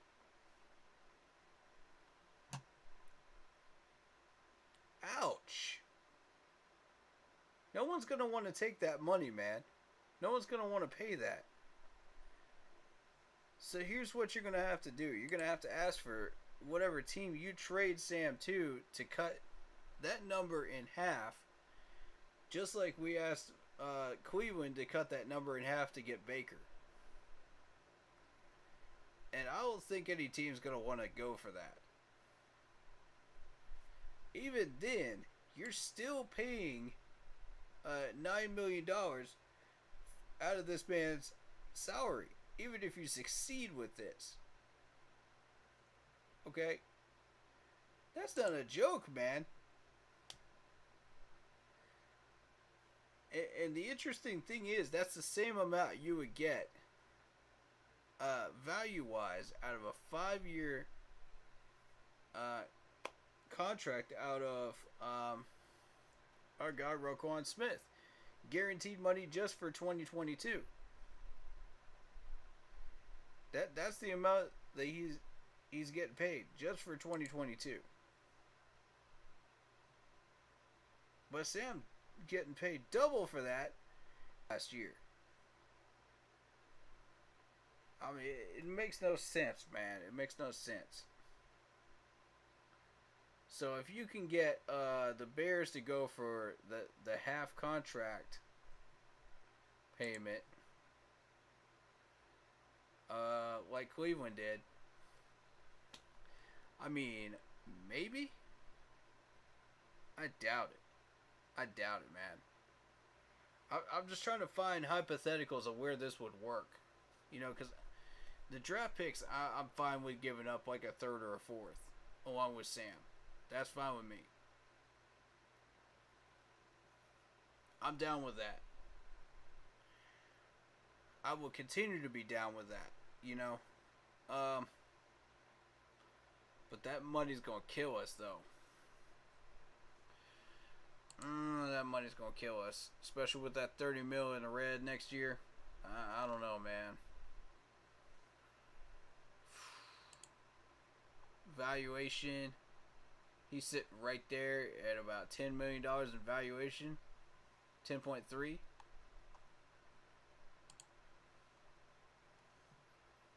Well, let me tell you something.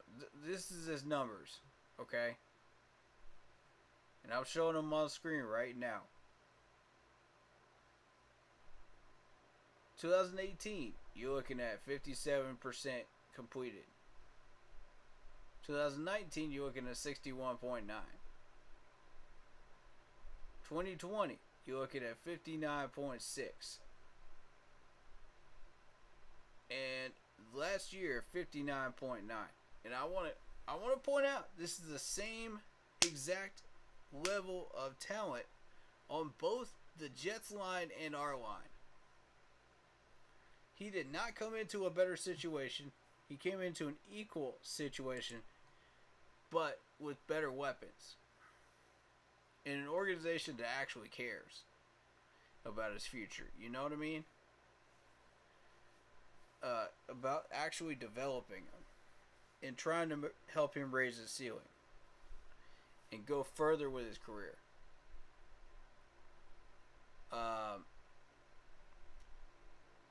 But yeah, most people don't really know that much about this dude. And I have to admit, I don't know much about Roquan either. You know, aside from the stats that we just looked up and the contract that we just looked up. So it's an interesting conversation, and it's a debate starter, really, is what it is. We want a linebacker that can play defensive end, but how bad do we need it? You know what I'm saying? Like, if we trade for this dude, he's got to compete for a starting job. That's number one. Number two, he's got to be worth the money we're paying him. You know, not overvalued, not undervalued, but worth the money he's being paid.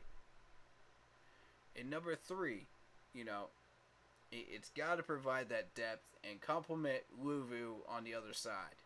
You know, that's what we need.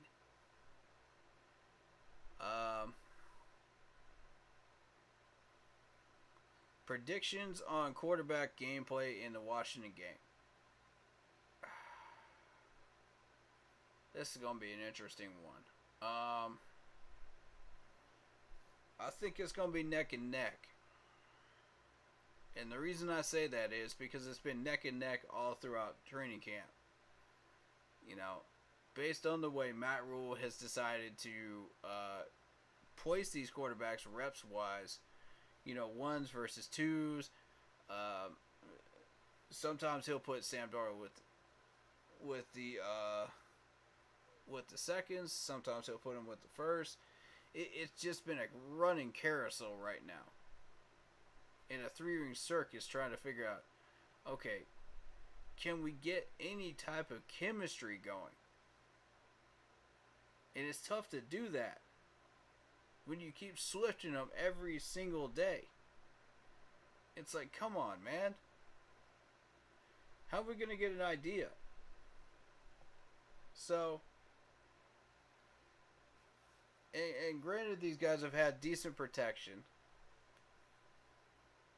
Pretty decent competition going there on short and medium passes, you know. But it's the deep balls that are going to tell us realistically who's going to win this thing.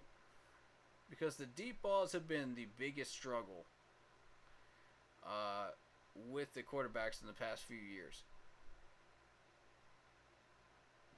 We just have not had the deep ball, and everybody's been loading up the box because they know it. You know, they started doing it last year.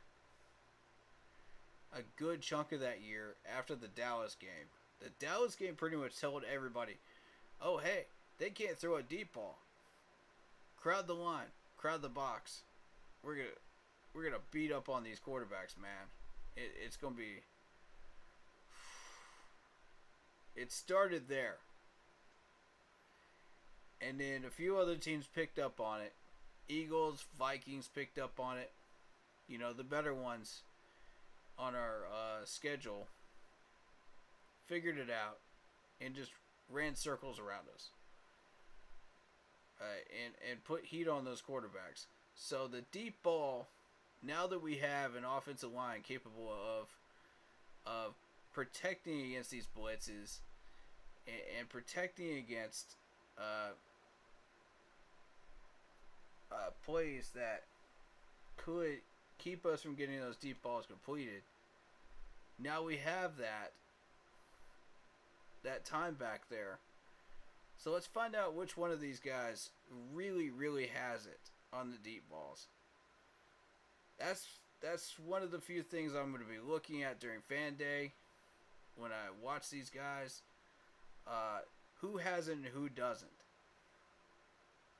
I've been watching it the last couple of days too. As of right now, Matt Corral has been leading the way there. As far as deep ball accuracy and putting it on the money, you know, and just surprising everybody with his arm. I think second on that list would be Sam, with the way he's been throwing it. You know, short yardage and medium range targeting. Dead on the sticks, you know, dead on the money. These guys don't lose their consistency in the routes. And it's just, they don't have to stop. It's just right there in front of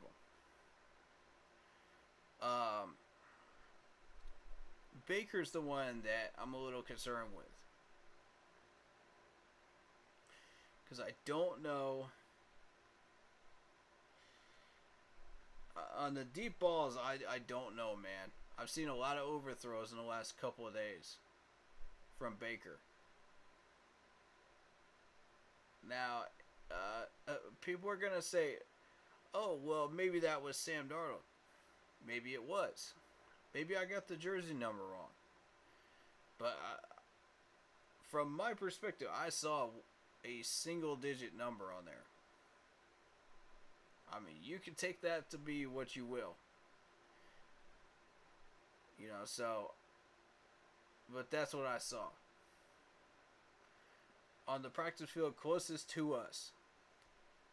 So, frankly, like I said, the short and medium passes, all of them have that talent. The medium passes, it's going to be a little more of a challenge for Baker to complete some of those, because I've seen him force a few and incomplete passes. Sam has actually tried to jam a couple in there, but he's been more efficient with it. You know, he's starting to recognize, oh, I've got this gap in this window, you know, to throw this in here and get this completed. And 9 times out of 10, he's been able to complete those in jam throws. So, and felt confident doing it.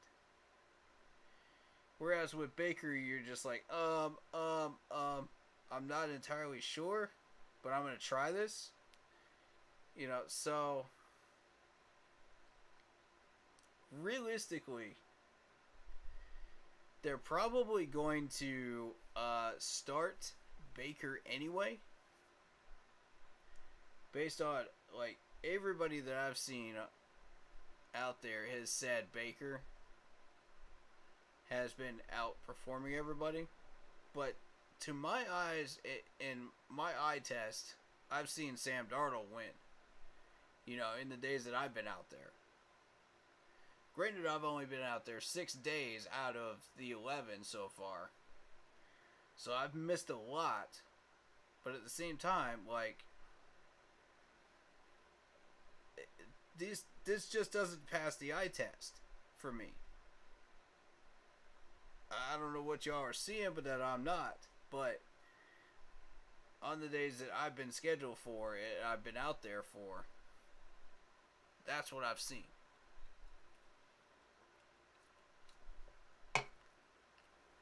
But if I had to put a bet on who was going to start for the Washington game, probably Baker. Based on all the reports out there and what people are saying. Who do I want to start? Sam Darnold. And the reason being is because of those quick, decisive throws, you know, those early connections that he's had with the ones so far, where, you know, he knows exactly where the check down is. He knows exactly where he needs to put that ball in short yardage and medium range passes. And a few of these deep balls have made a difference. But, you know, there's also the question of, has he figured out this playbook that we're trying to give him, you know? And give the man credit. This is his third team that he's had. Well, his third offensive playbook, that brand new playbook that he's had to learn from 3 different offensive coordinators. So keep that in mind. You know, how quickly has he learned that from here, from Ben McAdoo? So that's going to play into that as well. Granted, they're probably going to have like a closed practice up there in Washington on Friday that we're probably not going to be aware of, or they take the day off. I'm not sure how that is, because I haven't seen their schedule, so who knows, right? Who knows? Either way, we're not going to get to see it on Friday, whatever happens on Friday. So, to me, the next 2 days, I need to see Baker step up, in my opinion. Or you're going to be looking at a battle between Sam Darnold and Matt Corral for Fan Day. That's what I'm predicting right now. But by popular demand, Baker will probably get starting job. I mean, based on what they think they saw. Which, I mean, in all reality, a lot of these people have the majority. They're seeing stuff that I'm not, apparently. I mean, maybe I'm off. Maybe I'm missing some stuff. Maybe I'm just not getting the right jersey number when I get these notes. Who knows? I mean, any of these things could be possible. You know, I'm not ruling that out. I'm not perfect. I'm human. I do miss stuff. You know? And if people call me out on it, fair enough, man. You know? I'm not afraid to be that person instead. You know? That deserves that credit instead. Fair enough. You know? And if you're one of those players that I've called out that I felt like was not getting it done, you know, and you feel like you've been unjustly tough loved, you know, call me out on it. Feel free, you know, and we'll talk about it. You know, let me know what you did, and I'll judge that versus what I wrote in my notes, and we'll figure it out, you know. And I'll give you the proper love and deserve the respect that you deserve. If you're one of those players. I got no problem doing that, man. You know? I'm all about making sure that everything that we do is correct and realistic and to the point, you know? I want people here to get the correct information. You know, and not get all the fluff, not get all the nonsense, but get the correct information. That way they can make proper decisions too, based off of my takes and what I'm throwing at them. So,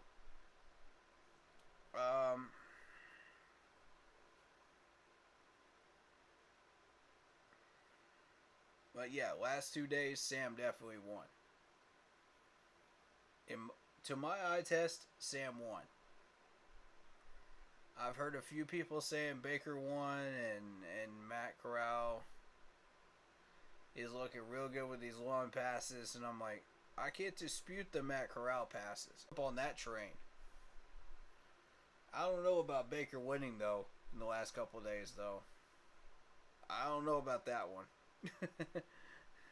That one doesn't pass the test, man, for me.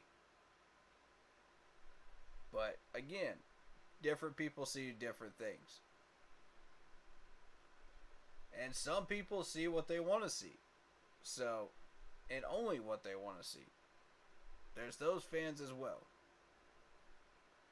You know, and fair, you know. But I do encourage people to seek out what actually went on during these and just get the most accurate facts that they can get. Which is why we're going to go on the Twitter and go to this man's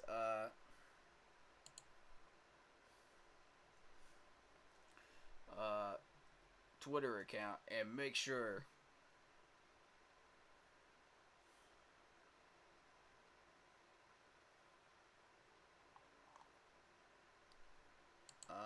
all of this information is correct. Alright.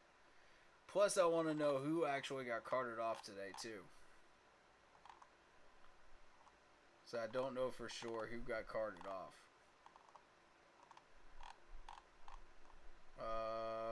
Let's see. August 8th.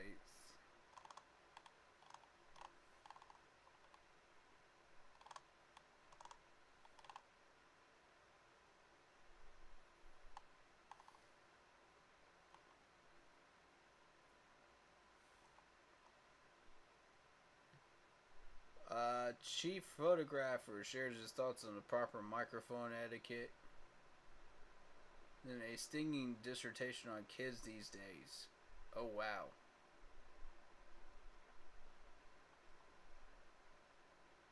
Alright, man. Alright. I'll take a look at that off stream. I'm not gonna waste my time on that on stream. We got enough going on right now. I want to focus on the team first right now, since we're still technically in training camp mode. You know what I'm saying? All right. So Corey Littleton. This is the quote that somebody that Lock Poppy was mentioning earlier, right? This is what you were mentioning. We have a lot of studs on this team. I've been with 2 other teams, Rams or Raiders, and they're nothing like this one. Hey, man. Shout out to you, man.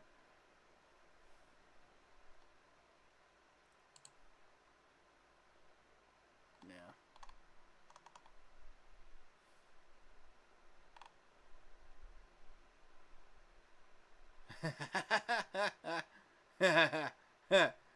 Look at this foolishness in Washington, man. Look at this.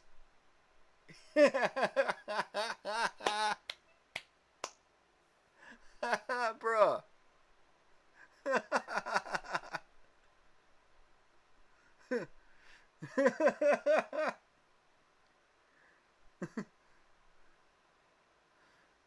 Oh my God.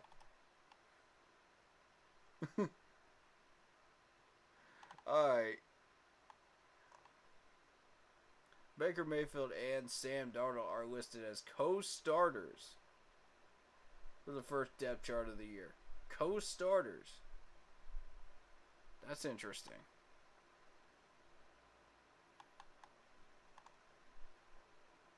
Y'all remember when we just had one starter out there? And that was just it.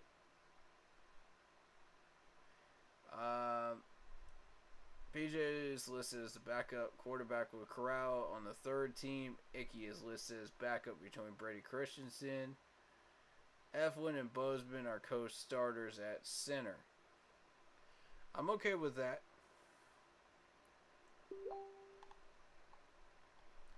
I know somebody mentioned, or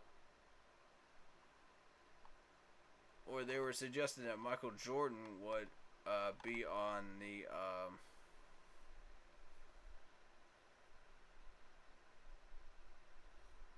starting rotation. If you start Jordan, I swear, just don't do it, man. Just don't do it, bro. It's not smart.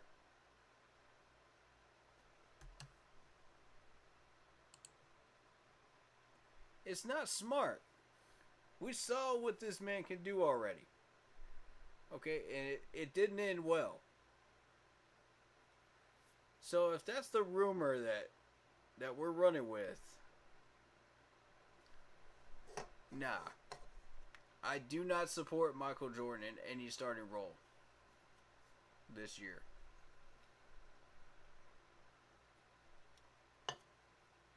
I have not seen enough positive plays from him in training camp to prove to me that he deserves a starting job yet. I mean, show him to me in preseason. Let's see. I need 2 solid preseason games out of this dude to convince me that he deserves a starting job. And I think that's fair. After what he did last year, I think that's fair. And I mean solid rep numbers to prove to me that he deserves that starting job. You're going to end up with pressures and sacks. I'm telling you, management, listen to what I'm telling you right now. It's not a smart idea.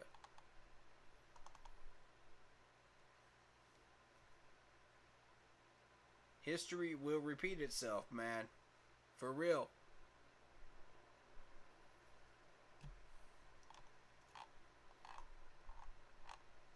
It will repeat itself.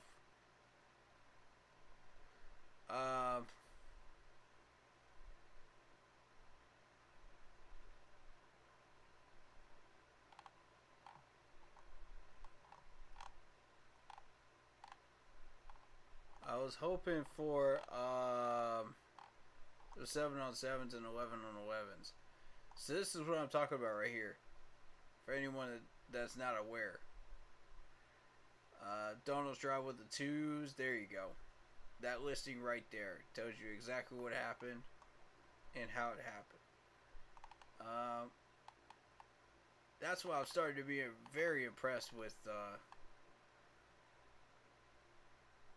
Gabe's style of journalism, in training camp.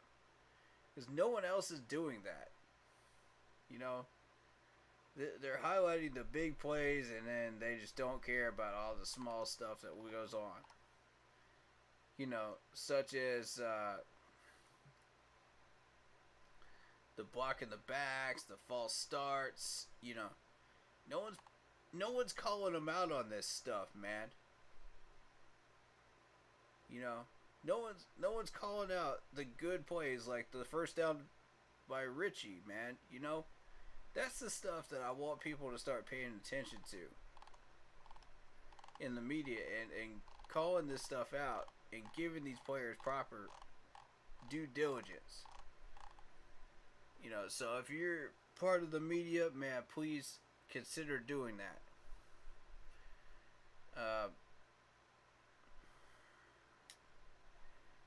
And again, I want to stress, I'm trying to promote positivity right now. I'm trying to focus on the team first. I'm not worried about that stupid rule. I'm focused on what's going on with the team right now. We're in training camp mode. We got players to talk about. We got battles to talk about. We got position battles to talk about. We ain't here for the nonsense, alright? We're here to talk about these players. And I'm only going to say this once, and I'm going to get this out of my system. We don't need a gigantic sign sitting in the middle of the doggone parking lot where you got the shaved ice and you got the doggone merch table sitting out there in the cart saying, important, do not film at training camp. We don't need that. We get it, bro. We can read your website. Like, for real. Stop it. Be better, media. This is just y'all flexing your muscles, man. This nonsense has got to stop. It's one thing that you're doing this to YouTubers, but at this point, with 3 days left of training camp left, is that necessary? Is that really necessary? Think about this, y'all. The people that are still doing this are the ones that are trying to show y'all that they just don't care about this rule. They're trying to stick it in. They're trying to stick it to you. The rest of us that got YouTube channels are actually adhering to this rule, and we're not being dumb about it. You know what I mean? We're getting our 1 minute shorts, or we're getting our 2 minute shorts, and we're done with it. Or we're just not getting any footage at all, which I've chosen to do. Because I had too much respect for this staff at Wofford to screw them over like that. I'm not going to do that to them. Now, if y'all want to do that, that's up to you. But the staff up there are not the problem. Quit taking it out on them. Alright? They are not the problem. They have been doing an excellent job since the very beginning. They are not the problem. It's the people that created this rule. It's the NFL, and it's the organization that is dumb enough to follow it. And to follow the trend. That's all I'm going to say. I'm leaving it alone. We back to football. Alright? Fair enough, y'all? We're back to it.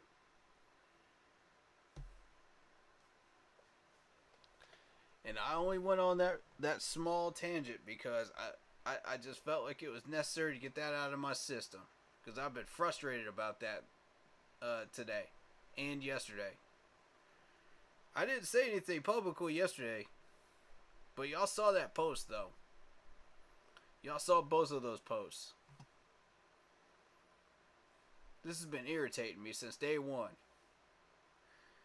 But I'm trying to keep a lid on it, and I'm trying to focus on football for y'all. Because it's the right thing to do. I don't know, man. I don't know. But yeah, I'm trying to promote positive media, media people. Such as Gabe McDonald here, who has been promoting and giving credit to players that deserve it, and listing out, what's been going on with the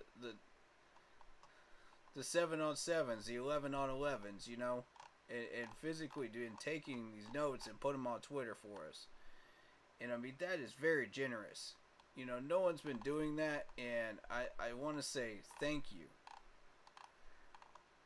To Gabe for doing an excellent job of just reporting this stuff for us, man. Thank you. And there's that one-on-one with Brian Burns. Love it. Charlotte Sports Live. Good for him, man. He deserves that interview.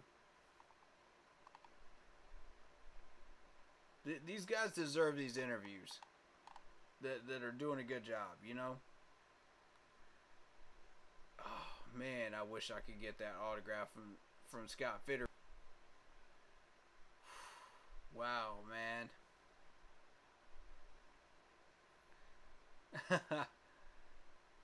So he just came over to sign that just for the birthday girl. That dude. Scott, man, what a heart of gold right here, man. I love this guy. I love this guy. Hey. Respect to you, man.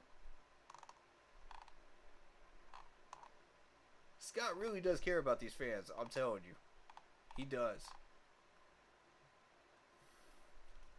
Now, as far as the organization as a whole, I don't think they fully respect what YouTubers do,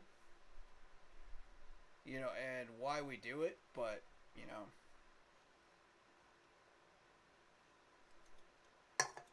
that's besides the point. There's a certain YouTuber that should have a job, with the Panthers media by now, if they're respected YouTubers, but, I'm not going to say who. Y'all should already know who it is, if you've been paying attention.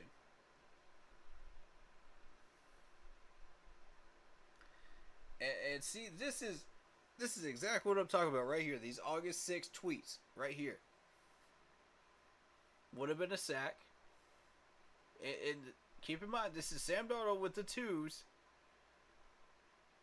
From 25 going out. Come back to Higgins for a first. Quick out to Zylstra. Completed. Complete to Thompson in the flats. Incomplete. Nixon with pressure. Yeah, Nixon comes with pressure every once in a blue moon. You gotta watch for him. He did once today too as well. Give him his credit. Completed a shot for a first. Good grab. Completed a Richie in the flats.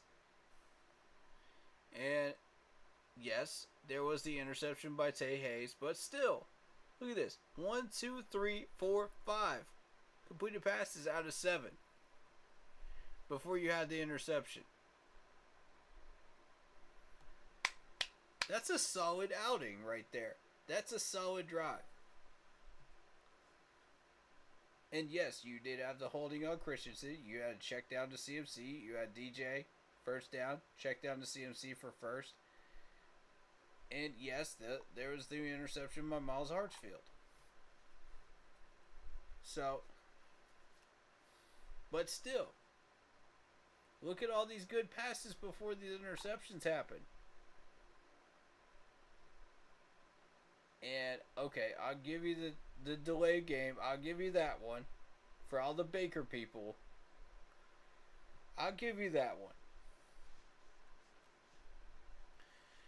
But if you consider, okay, A curl route to Higgins. Completed. Foreman run for a first down. Good. Quick out to Higgins. Good. A sack. Most likely by Gross Matos. Or Brian Burns. One of the two. It's the second team. Okay, second team. So it didn't say who got the sack. But there was a throwaway and a Gonzalez field goal. And this is from August 6th in the red zone drills. Now, mind you, I mean, these are really good passes that this dude is reporting on right here. These are good passes. So, you can't tell me that Sam Darnold isn't coming out here and balling. You can't tell me that.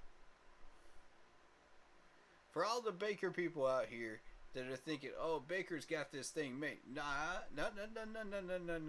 Not quite yet. Then why don't we have Baker as a starter yet then? Tell me why we don't have Baker as a starter right now then. Explain that one to me.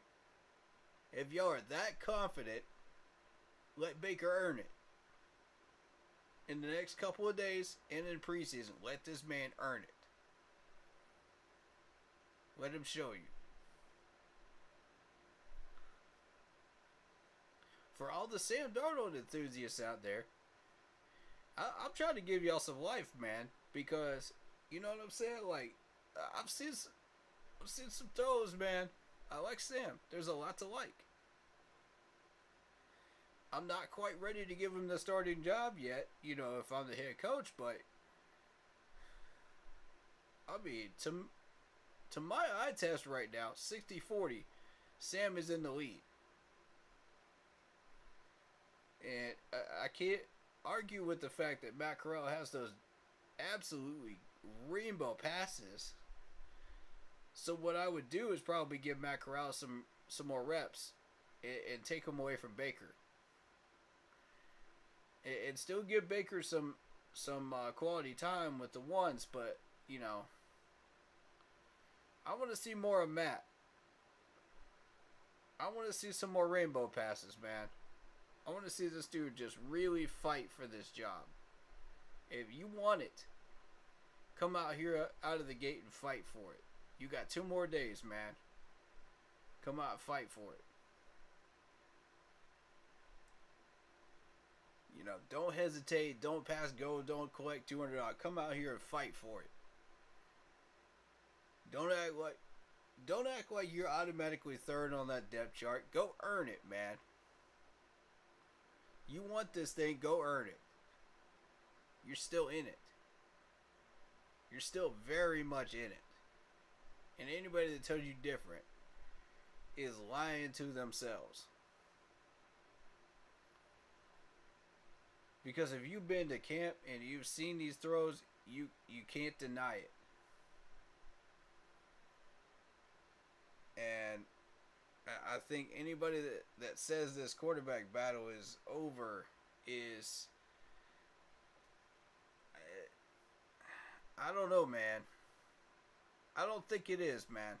That's just my opinion. Because the things people are saying don't pass my eye test. Sorry. Last couple of days, they don't pass it. But, you do you. If you think it's Baker, then stick with that. I mean, we're gonna be going 3 different ways as a fan base when we hit New England. I can guarantee that. And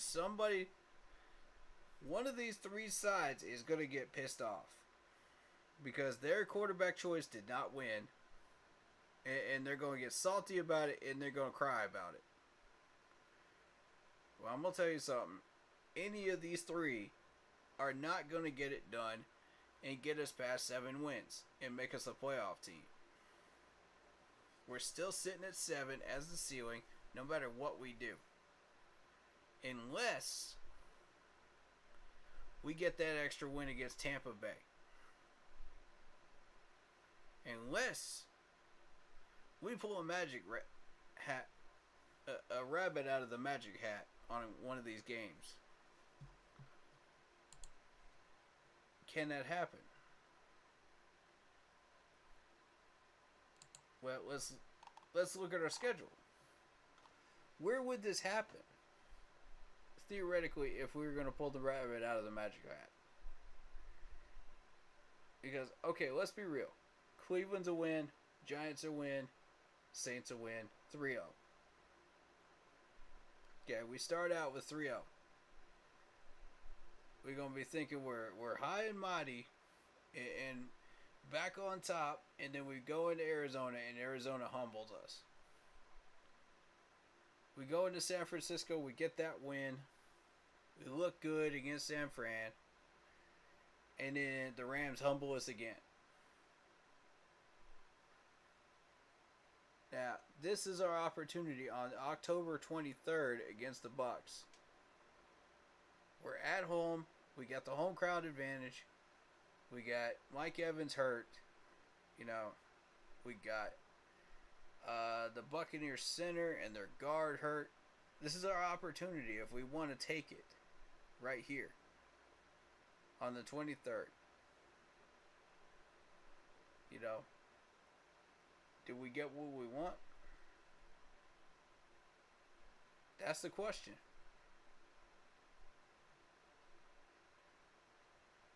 And if we feel like,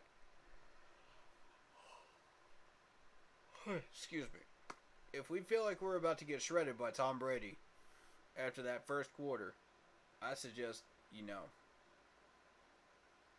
we try to fight our hardest and see if we can get that win, but I don't think it will happen. Once Tom Brady gets on a roll, that's it. You know, that's just it. And y'all know this.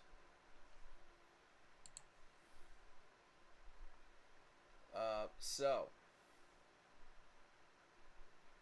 Atlanta, both games will belong to us. Denver game will belong to us. That's a win.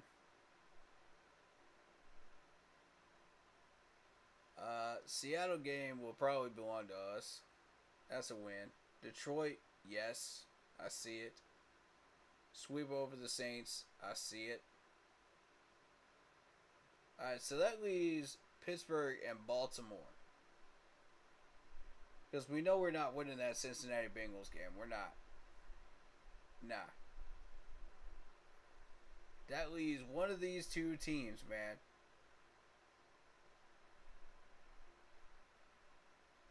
And if you know anything about Baltimore,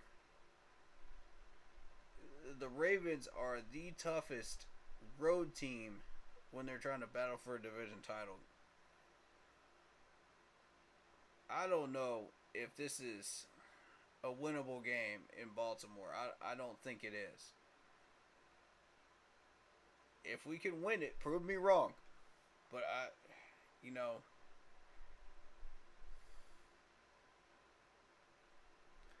I think the one game that we're not supposed to win that we probably will is against San Fran. And the reason I say that is because San Fran, you think San Fran's got the weapons in what they need out there, but they've been on the decline. So we take on San Fran at home, by the way. And this is hosted by CBS. They love to host these AFC teams, right? But in this case, they're hosting an NFC battle, which is really weird. It's rare. So there's a lot going for us on October 9th that could go our direction. Now, whether we can get that win or not, I don't know. I don't know. And you mentioned Pittsburgh too. That's at home against Pittsburgh.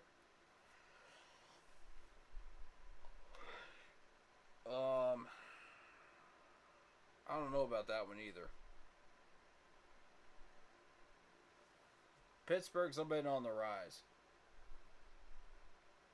And I don't like them on our regular schedule. I like them on our preseason schedule. I don't like them in regular schedule. That's not a good thing. When we're already in the decline, heading into this part of the schedule. Yeah, we get our gift 2 wins against Atlanta, but and a win over Denver, but look what else we got to deal with down here, man. I don't like this. I'm going to be real with you. I don't like this schedule. So, frankly, even with all the weapons that we've got, and if I were to put a grading scale on all these positions right now, and I'll go ahead and do that. Quarterback, we're looking at a big old fat question mark. Big old fat question mark, because we don't know who's winning this thing. First of all, we can take a massive guess, towards our favorite, whoever we think is the clear favorite. And everybody's going to say one of the three, is their favorite. Based on what they've seen, they're going to vote either Sam Darnold or they're going to go Baker Mayfield. And you're still going to have the Matt Corral supporters that are just like, Matt Corral will survive, Matt Corral will do this, Matt Corral will do that, Hoorah, hoorah, hoorah. You're going to have those Matt Corral people in that corner. And it's going to be a small majority of them. But they're going to be there. But the real battle is between Sam and Baker, to me. And that's what I've been watching. And not to slight the Matt Corral people, because Matt Corral has been throwing some darts, down the field too. Let's not get it twisted. He's been throwing some darts. So I'm giving those people their due diligence and their due credit. But realistically, it's going to come down to Sam versus Baker. Point blank, period. So if you're going to grade the quarterback position right now, that's a big question mark. I'm going to say, oof, if I had to put a grade on it right now. B minus or a B? I think that's fair. If you're grading A to F, I think that's fair, right?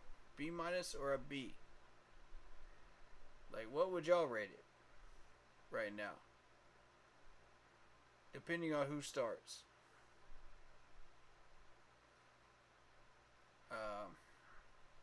That's what's going to determine whether that fluctuates just to a B minus or whether that stays at a B grade for me at quarterback.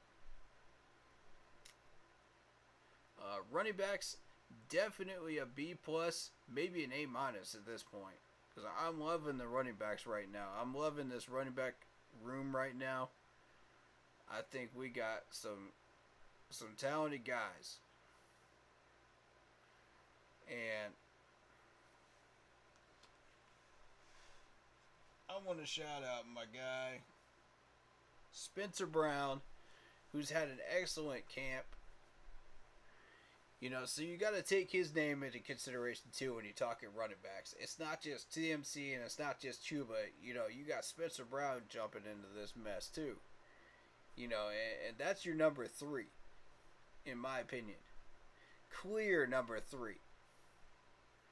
I don't think you need to go anywhere else. with the running back position when you got Spencer. So, to me, yeah, that's an A minus to a B plus for running back room. No doubt.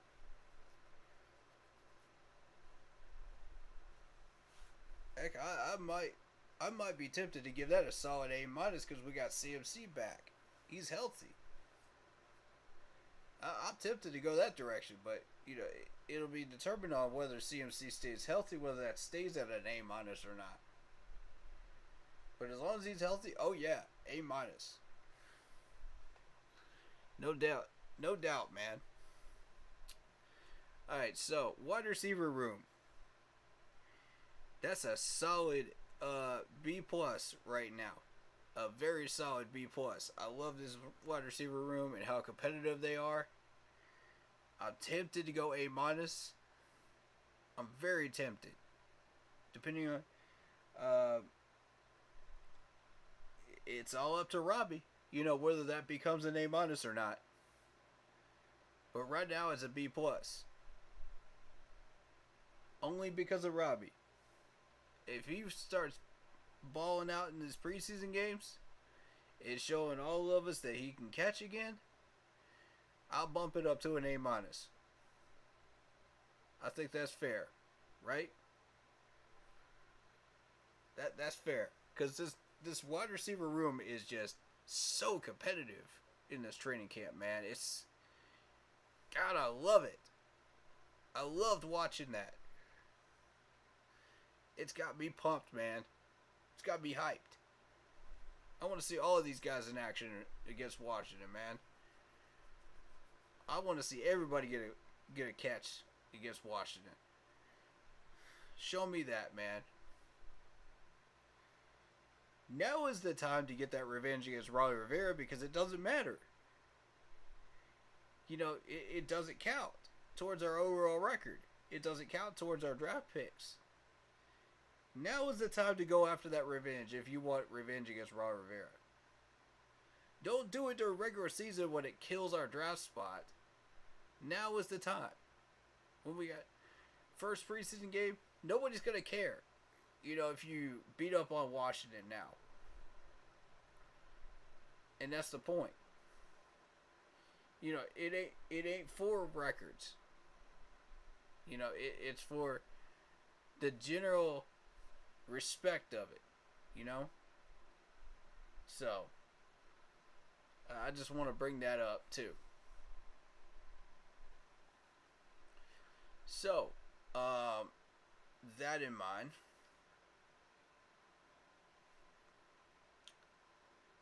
tight ends, we got a solid B grade right now. I like Tommy Tremble. Ian Thomas is kind of a above average, solidly above average, making plays, but I mean, it is what it is.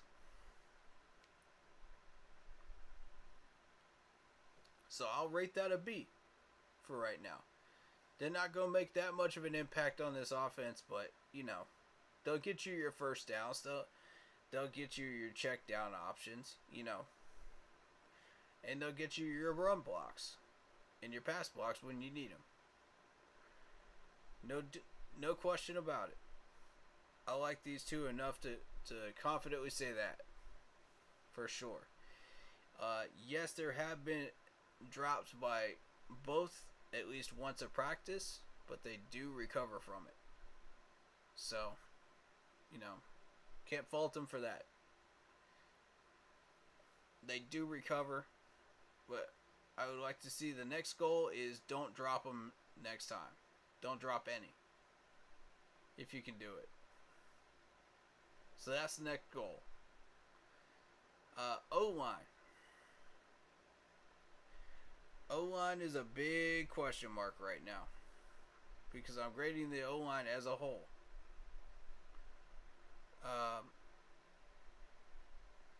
The O-line will be determined by who you start in that starting five. If it's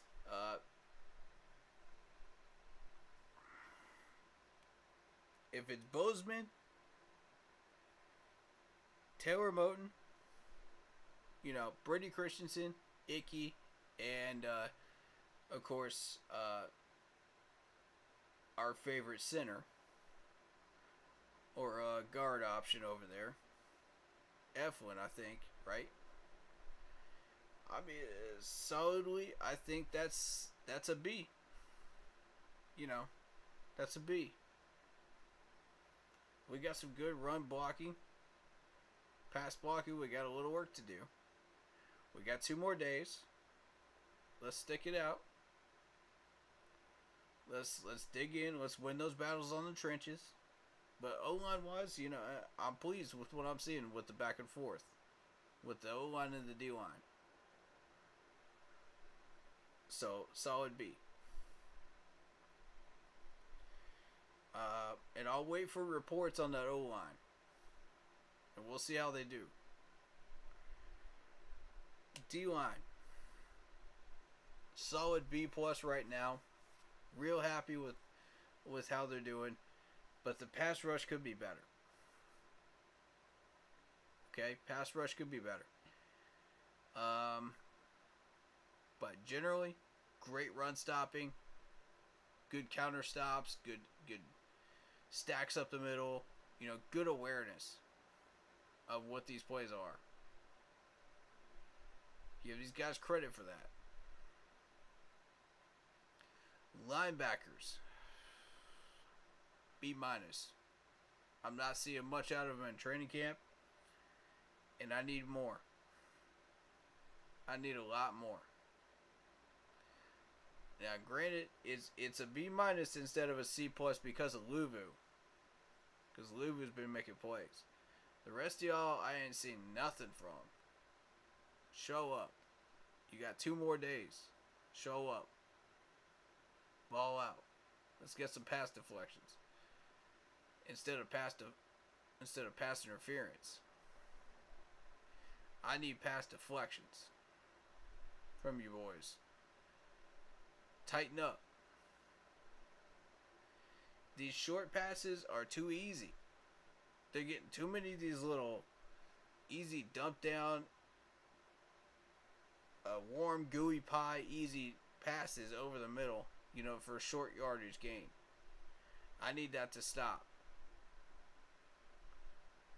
From these linebackers. I need y'all to tighten up and start really competing against these guys.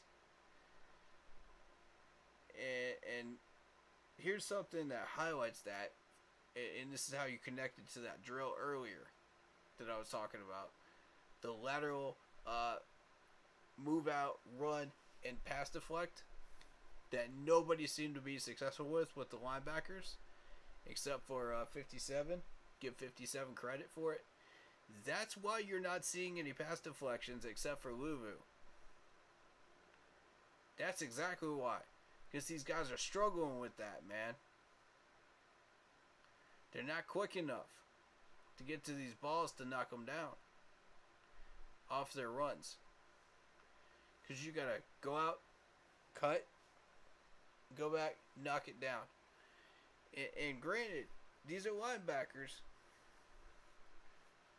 but they're linebackers in the NFL. You ought to be able to cut back and have enough time to knock those balls down. You ought to have that time. If you don't, that's on you. Because these guys are throwing it at exactly the same time, exactly the same pace. So you got to go out, quickly shift over, and knock that ball down. But don't hurt yourself doing it. That's the trick. And like I said, credit to 57 for being the only one that was able to do it successfully. And then you translate that into 7-on-7s, 11-on-11s. These guys are not getting the pass deflections they need. It's not there. They're getting beat by these little underneath routes. They're getting beat by these little check down curls. Stuff like that. Nah. Step your game up, linebackers. I love y'all, but step your game up. So I want to see that drill run for the next 2 days. Let's keep running that drill. Let's see if we see some improvement there. That's what I want.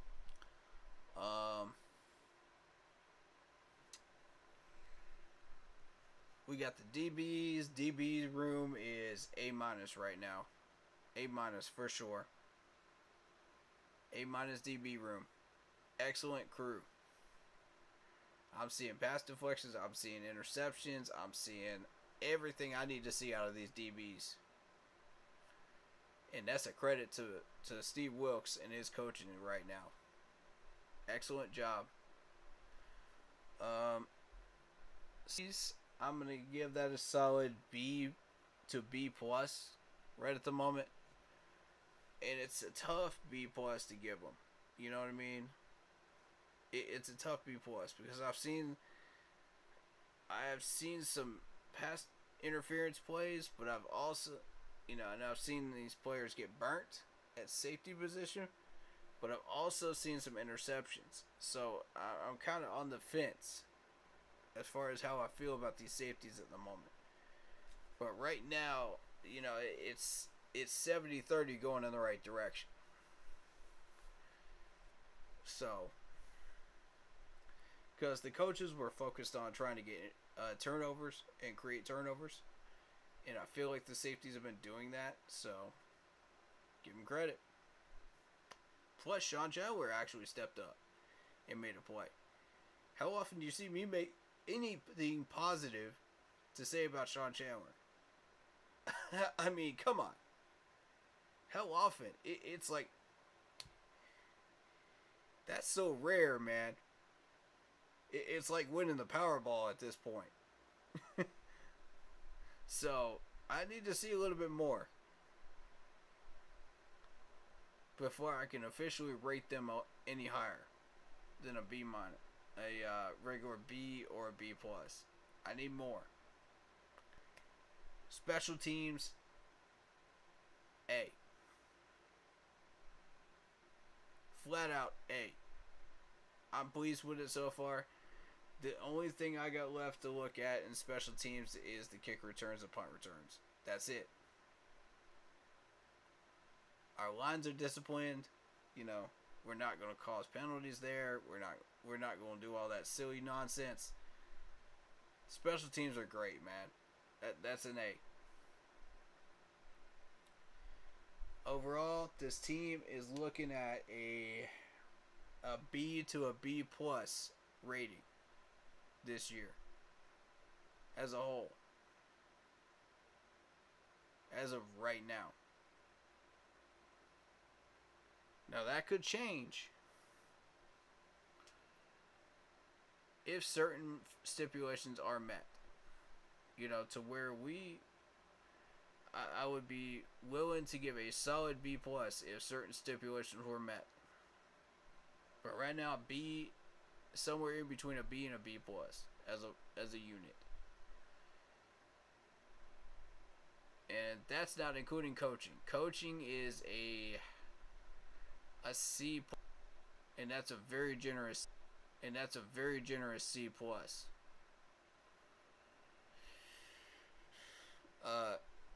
Because Matt Rule is dragging the whole coaching staff down.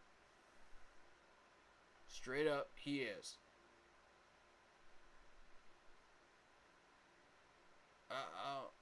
I want to give a B minus, but the fact that Matt Rule is holding everybody back is costing everybody an entire letter grade. Honestly. Phil Snow's doing a good job. Ben McAdoo, jury's still out. Steve Wilkes is back, so I'll be generous. B minus, because we got Steve Wilkes. You know what I'm saying? We got Steve Wilkes, and I got tons of respect for this man right here. Tons of love for him. That can change a letter grade right there. his influence, definitely. O-line coach, so far so good. You know, looks good. D-line coach, excellent job. DB coach, excellent job. You know, frankly, it's still Matt Rule that's dragging everybody down. You get rid of Matt Rule, I think we're in great shape.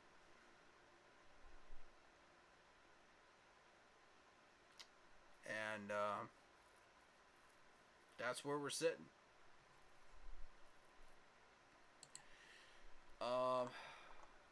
So is there anything else we really want to cover? Let's see. First depth chart. Let's go over that first depth chart, y'all.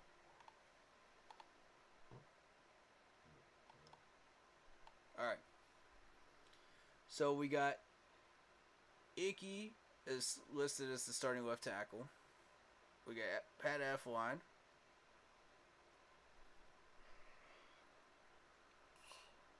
Excuse me. Brett Bozeman.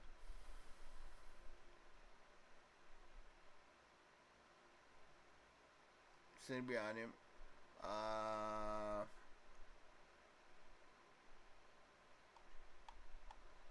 Okay. First line is listed with Brady Christensen at left tackle. Michael Jones. Oh my God. What are y'all doing? No. Don't put Michael Jordan on that starting first grade, man. Don't do it. I done warned y'all, man. First thing I read on this depth chart, man. Come on, bruh. Come on, bruh. I warned y'all. Y'all about to eat the results on Saturday. I'm telling you. Y'all about to eat the results of this poor choice right here. Austin Corbett at right guard. Taylor Moton at right tackle. I'm here for it. And Pat Elflein in the middle. Okay. But they rotated through a number of options, including Christensen working at left guard next to Kwanu. Okay. Starting Michael Jordan is a mistake. I'll say this again. Starting Michael Jordan is a mistake. Big mistake.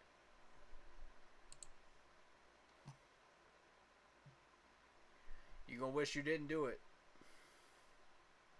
Running back, you got Dante Foreman. You got Chuba. You got CMC. But Chuba and Dante Foreman are co-backups to Christian McCaffrey. No. Chuba second string. Foreman third string. Chuba second string. Foreman third string. Come on now.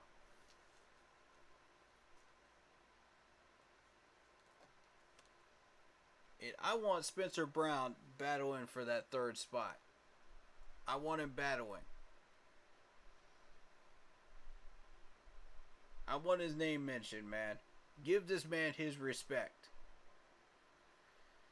He has been rocking and rolling through training camp. Put some respect on my man's name. I don't even see it on here.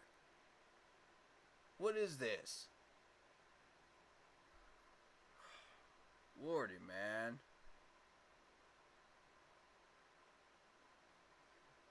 Gross Matos is the starting defensive end. Brian Burns, starting defensive end. Damian Wilson in the middle. Shaq Thompson, Frankie Louvu on the other side. All right. Okay,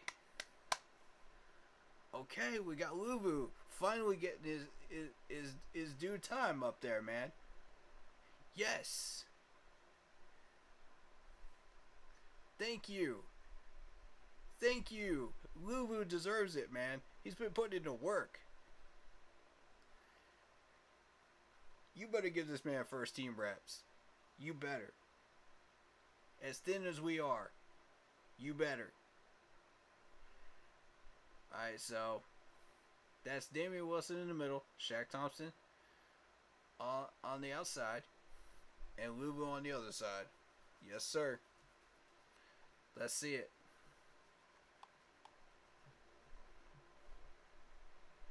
Special teams, Zane Gonzalez kicker, punter, J.J. Jensen. Not a surprise there. Alright, so return jobs.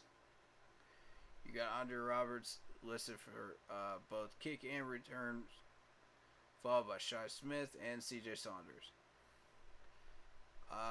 Andre Roberts. Okay, so we signed Andre Roberts just to be a kick returner and a punt returner, right? 4-time Pro Bowler. Alright, I'm down for that. Are we not going to talk about the corners, man? Are we not going to talk about the corners? Where's the corners? Where's the defensive tackles? We not having that discussion? Man, please. Alright, let's start with the offense. Here we go. As of right now, DJ Moore, Higgins in second string, Zylstra in third. I agree with that. Higgins and Zylstra are battling it out for that second spot right now. I agree. Kirkwood, definitely agree with that. And Andre Roberts and Rashawn Henry are camp bodies. Yeah, Andre Roberts is special teams return, right? Yeah, okay. So I see the reason why he might make that 53. I get it. Henry has had a few opportunities and he's done okay. You know, he's got potential. I see him as maybe a practice squad person. I don't want to get rid of him yet. A lot of talent there. Alright, so left tackle, you got Brady Christensen, Icky, Wyatt Miller. It's between Brady and Icky. Clearly. Alright, left guard position.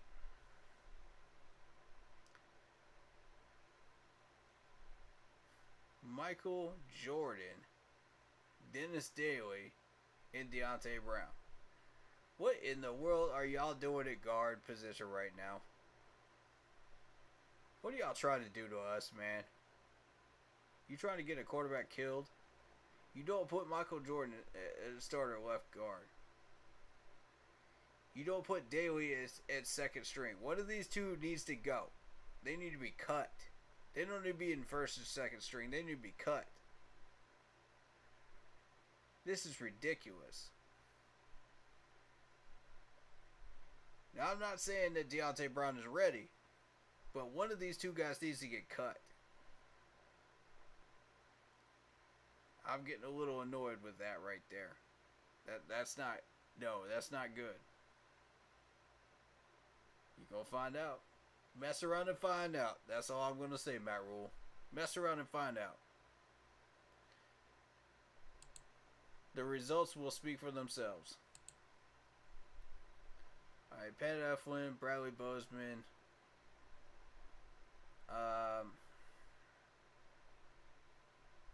Sam Tackleberg.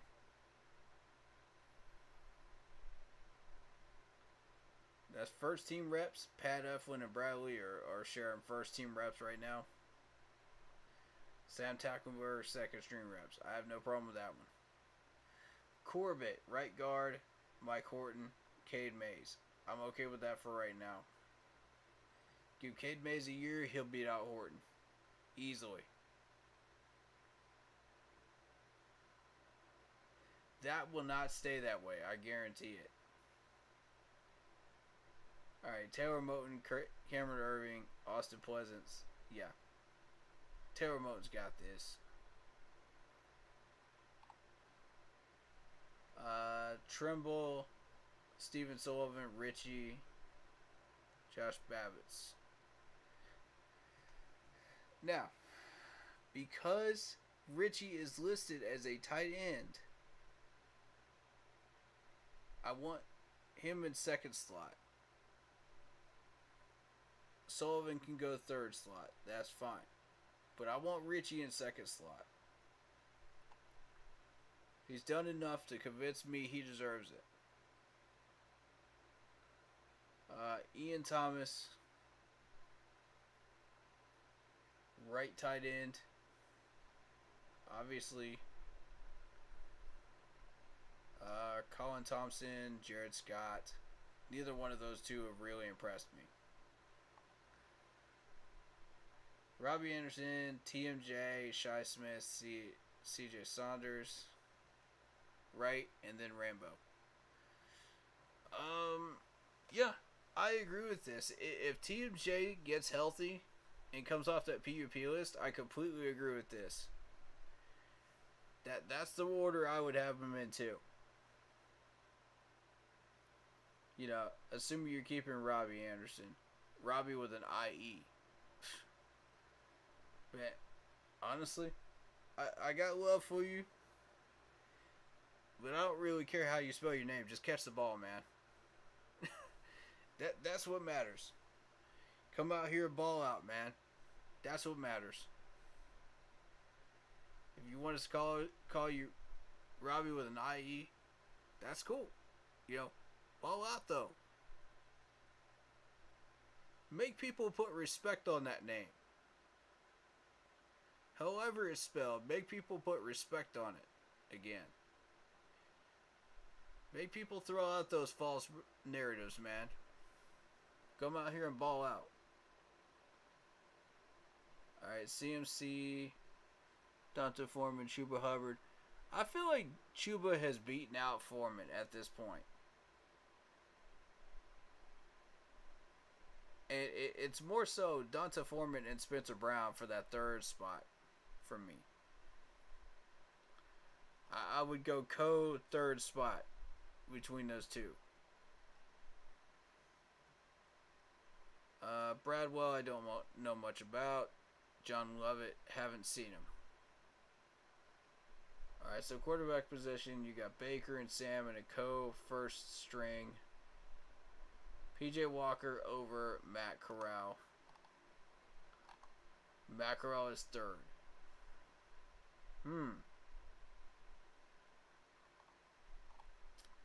Alright, moving on to the defense. Defensive end, Brian Burns, Marquise Haynes Sr. Has anybody gotten any updates on Marquise Haynes Sr.? Because I haven't heard anything heads or tails yet. Barno, haven't seen him really make any plays, to be honest. Saw him make a couple of them, but, you know, I need a little bit more, you know, to get an idea who you are. Drew Jordan, don't know who you are. Marcon McCall, don't know who you are. Probably Camp Bodies. Don't really care. Defensive tackle. We got Derek Brown, Davion Nixon, Phil Hoskins. I agree. That looks good. Matt Ioannidis, Bravion Roy, Frank Herron. Again, love it. Gross Matos, Daryl Johnson, Austin Larkin, Jacob Tuioti Mariner. I like it. Moving on to linebacker. You got Shaq, Corey Littleton, Stanford, Tolson. Like it. That's a good. That looks great to me.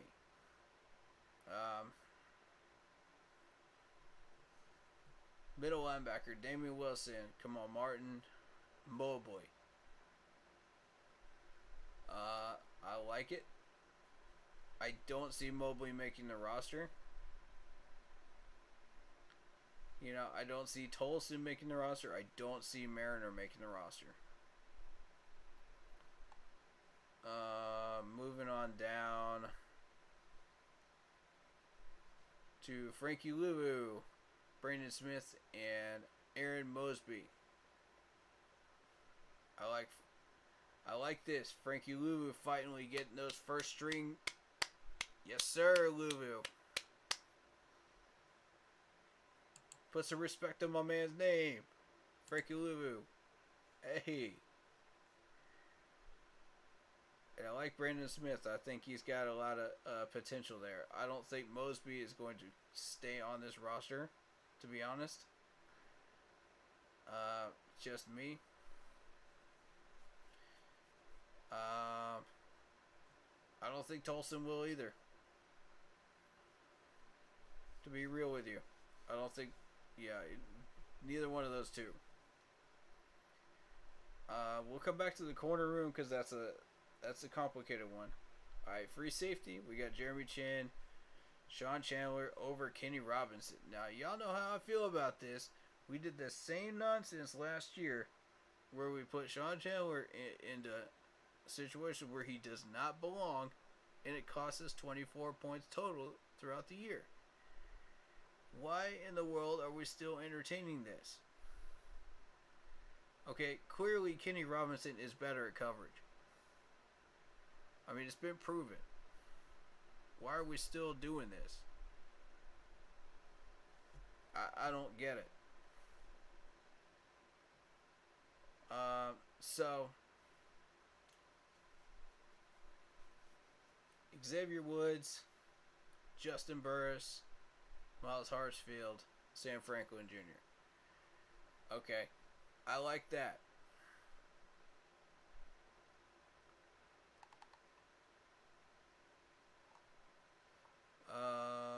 So let's go back to the corners, right? Okay.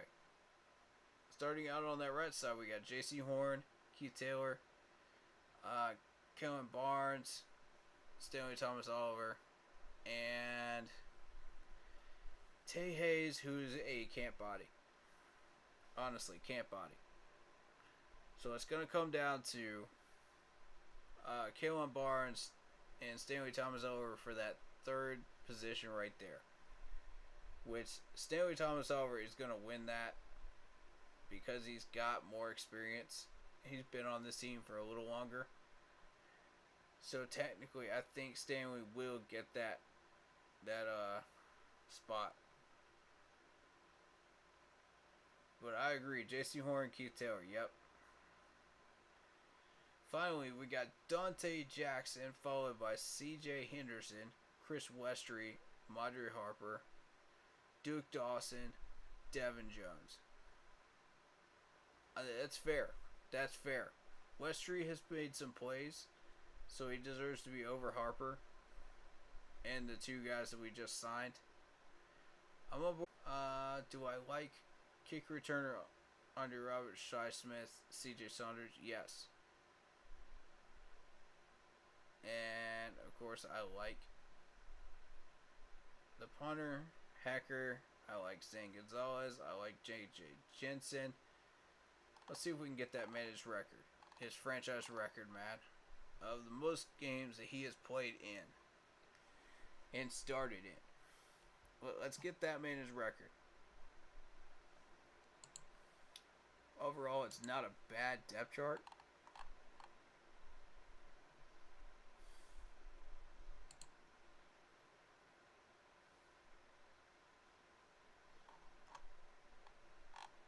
Okay, so Ben McAdoo about the quarterback battle. Up to this point, when you walked in the room, you didn't know there was going to be a cold, dark room, or what kind of room this was going to be, but it's certainly not. It's a room where these guys are open, and they have conversations, they help each other out, they encourage each other. It's been really good to see that they've been pros. That's what you want. Yeah, agreed. As long as we don't resort to cannibalism, I think we got a chance to get out of this pretty good. They're both going to be better players than after what we came out of camp. And they're playing really good football. They're just going to let it play itself out.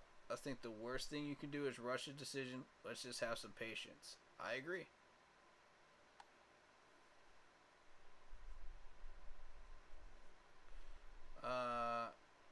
McAdoo said he could tell Baker has been burning the midnight oil to get caught up, and that his leadership and command of the offense have been strengths as he grows comfortable in the system.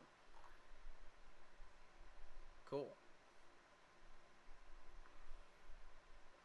Matt obviously is slow and quietly improving.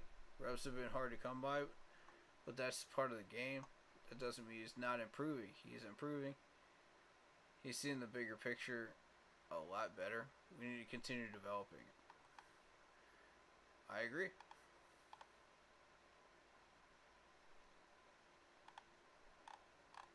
I mean, there's a lot to cover here.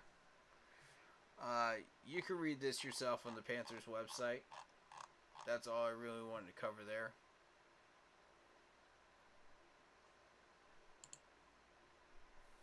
And I was told we cut some people.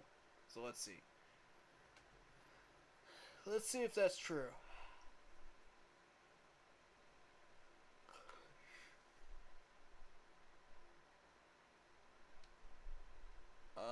We signed Tay Hayes, the corner, to replace long snapper Thomas Fletcher. That's all we did.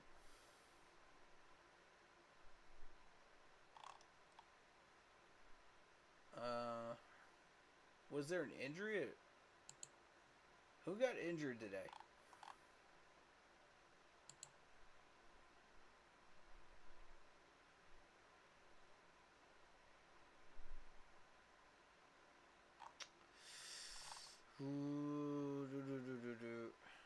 What else do we want to cover? August 9th. Somebody's had to have covered it, man. Somebody has to.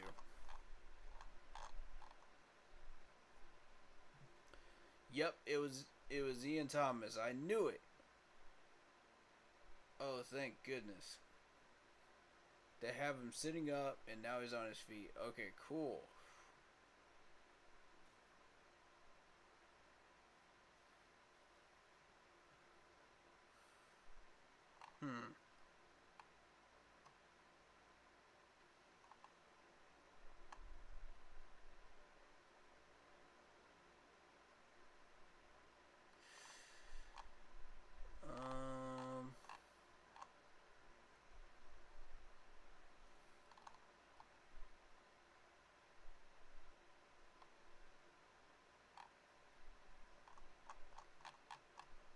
I'm not seeing who got hurt.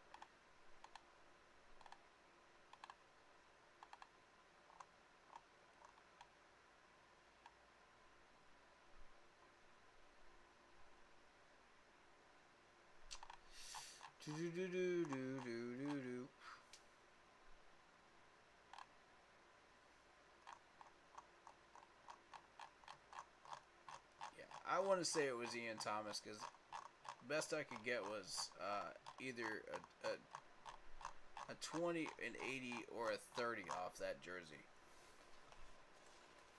And we all know that 80 is Ian Thomas.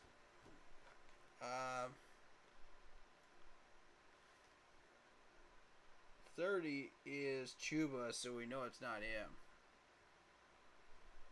And, you know, that's 30. So 20 is the new guy. And I actually saw him come over to the autographs area, you know, fully padded. So it wasn't him that got carted off. So my guess is it's probably Ian Thomas, because I didn't see him come over. Alright, if anybody can tell me different, let me know. You know, feel free to let me know on that one, because I do care about these players, man. I hate to see everybody injured, but yeah.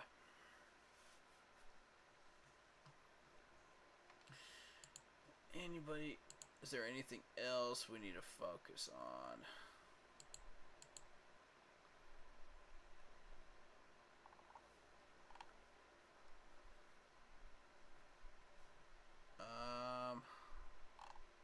Yeah. I guess that's it, really.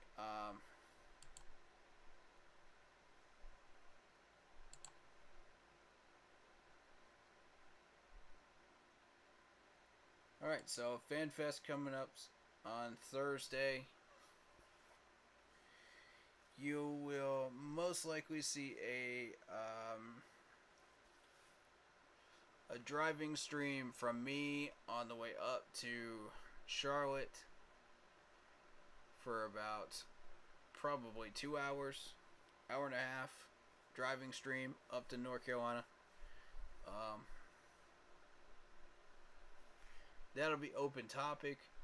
Anything y'all want to talk about, anything y'all want to cover, questions y'all have, and if that's what you would like to do, then I advise you to keep your responses short and easy to read when I am driving. That way, there's no issues, where I don't have to look off the road that often, and I can just quickly and get that answer or that question or your response,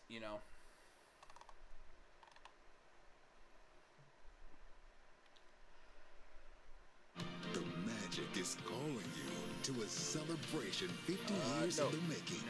Where the worlds you love shine like never before. Join us for the Walt Disney World 50th anniversary celebration. We're not going to Disney. We got Disney World up in Carolina right now. Tucker will watch this one, and he'll go deep into the Astros bullpen. We already got that up in Carolina right now. Corey Seager and Marcus Simeon, the double play combination. For sure. That cost the Rangers $500 million this offseason in contracts. That both connected tonight. Further explore this Roquan Smith stuff. So if anybody wants to chat me up and figure out what he might be worth, and we'll have that debate. The magic is calling you to a celebration 50 years in the making. We'll properly have that debate, and that like conversation in private chat. Disney World 50th if anybody anniversary wants celebration. to talk to me about that, feel free to blow up my chats tomorrow. I'll be doing some stuff to prep for the trip to Charlotte. I'll be out of town Thursday and Friday. Along the way that Jeff told people who would ever want to listen to him. Jeff McNeil's just not a big league player. Doesn't have enough power. Slaps the ball. Look at him choking up like that. I might be doing he's choking up probably 6 inches on that stream bat. on Friday afternoon. On the way back, we'll see. 50-50 chance of that. Like I said, I don't know. And definitely going to be ready for Saturday, man. Definitely. When you shop at Walmart, you get it. You can spend a little less. We'll try to. And make your dorm feel I'll a tell little you more what, like let's yours. do a Friday night stream. Let's do a Friday night stream to prep up for With that slower watching the velocity, game. it frees him up to really go to any pitch How's that sound, after y'all? that. So he was happy with how he was able to execute that. No, I'm bold with that. Tyrone Taylor, he brought it back. Alright, guys. Went up and over the I'm out of here. I gotta get some And he sleep. takes I gotta a prep home run up away from David tomorrow. Peralta, who So, tips his cap thank you guys so to much. Tyrone. David Peralta can't believe it. And He knew I exactly appreciate where all he y'all. was with that warning tracks, jumped straight up and able to make a great catch to take a home run away from Peralta. Well done. What a play from Tyrone Taylor. shout out to Lock Poppy. Shout out to Carl. Shout out to Corey McKinney, Sean, Michael Tillman, and anyone who stopped by the streams. Check it Line out. drive base hit center field. Brewers Y'all take know the what lead to do. Leave a 3-2. like on the McCutcheon's got a video couple of now. runs batted in. Yeah, left that sink rough As in his zone. always, Good job by Kutch. Hit that subscribe button. This hit one that did bell. not sink at all. Leave a Right comment down the middle below of the if you plate, feel and like doing McCutcheon so. able to center on it. Hit it If you hard. enjoyed the content here, He's driven in 2 today. check out the 1-2. Facebook page. Keep pounding Line all to the left caps. field line. For It is anything fair calls into the Paul corner. Reacts to NFL news. Telez is in. Here comes McCutcheon. Scheduling, Relay and throw. of course, Safe at the fantasy home. bowling. 2-run double. Colton As of Long. right now, I do not have There's a another cutter, reward I think, for Parker. the fantasy football league. Right down the middle of the So, plate. He takes it down the line and left. most Didn't try likely and will pull not it. be doing that this year. He's done a lot of that in the In second light half. of the fact that I just got And that Andrew McCutcheon CMC running on contact with 2 autograph outs. Well, he was cooking around those bases. They were cutting those bags nicely. Just got it today. So, I'm not giving this thing away, man. This is staying with me. There ain't no way. Now, if y'all want me to get another one of these types of helmets and get that signed by somebody else big next year and get that away, I'd be glad to do that. But the CMC one, oh yeah, that's staying with me. That ain't going nowhere. Not greedy, and he that's went sitting right on my back desk. to the same area right he was able to get him to fly out. That's going to inspire me to keep doing what I'm doing right there. Elevated. But again, shout out to Wofford. Thank you again for hosting us in Spartanburg, South Carolina, and successful training camp. Shout out to y'all, man. This one, it'll go deep into the Astros bullpen. Thank you so much for the success Seager and Marcus of yet another double training play camp. Combination that cost the And, Rangers we'll see y'all again next year. this offseason in contracts that both connected people, tonight. That are only here for the training camp stuff. But if you want to stick around, please do, man. Wasn't much of an opportunity, but he'll play more now. For all the Wofford people, and the event staff, thank you so much. We appreciate you. Much love to you. Any one of y'all that wants to meet me or shake my hand or talk to me, please do. I would love to hear from y'all, man. Hanging breaking ball that kind of I would love to talk to y'all. Said hit me, and Lenine please did do. just that. Feel free, man. I encourage it. As a matter of fact, because I get info from y'all a lot of these times. So, if anyone's got a suggestion for the channel, let me know. How would you like to see things spiced up? What would you do to make things more There are a interesting? lot of scouts along the way that Jeff Hit me told up, man. people who would I'm ever always want to listen to evolving him. on this channel, man. I'm Jeff always trying McNeil's just not a big league stay player. ahead of Doesn't the have curve enough power. and Slaps the make sure ball. that Look at my him choking up content like that. is I mean, he's choking solid up probably and 6 inches on that bat. up to par and up to what y'all want, up to the standard.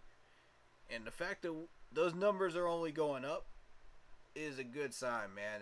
That just shows me, I'm doing something right. Unique exchange. The brothers Diaz deliver the lineup cards, reprising what they had done in Cincinnati. At that time, thank you so the Reds' much. Alexis Diaz was hurt. Special moment anyway for the Diaz family. There's a ton of them here. Stay up happy, in Puerto healthy, Rico and to well, watch the folks. boys pitch. The divided jerseys were One more popular shout last out to night, the Hall something of that Fame Buck Showalter, manager of the Mets, said that he wanted to get one of those jerseys, and it's a different By the way, look I heard tonight. his It looks son like they have multiple Sam Mills split III uniform tops. got fired from the Washington Commanders as a D-line coach. Bring him home, man. Bring him home. Bring him back. Bring him home. Bring him Fly home. ball deep to center. We want him back. Taylor's going to go back, and he will not get this. He should have never left Carolina to begin with, man. For Yandy Diaz. And the Should Rays have never left to have begin with. tied this game on a 2-run, 2-out home run in the third. Not greedy, Hey, and let's he go, went man. right back to the same area that he was able to get him to fly out Real talk. in his first at bat, That- trying to that's get that just, fastball elevated. That's just Ron Rivera being Ron Rivera, man. He's already got them excuses queued up from when we beat him on Saturday. That ball is drilled to right He's field. already got Tucker them will watch excuses this one, and it'll go racked deep up, into man. the Astros bullpen He's got off the that- back wall. That, Corey Seager and Marcus Semien, a double play combination that He cost got it the on Rangers lockdown, man. $500 million this offseason in contracts that both hey, connected tonight. excited to see a win on Saturday. Excited for Fan Day. Excited for all this stuff, man. We still got a few days left. Let's make it pop, man. Wasn't much of an Let's make it opportunity, but happen. he'll play more now. Sosa All right, thanks for in all the the air, support. left field. Love Throttle y'all. back. Lenine Sosa has his first And major league home run on a splashdown stay in happy, healthy, and Kansas well, City, man. and the Sox have a Keep 1-0 lead. Sox on top 1-0. A Ford home run replay is a hanging breaking ball that kind of sat there and said, hit me. And Lenine did just that.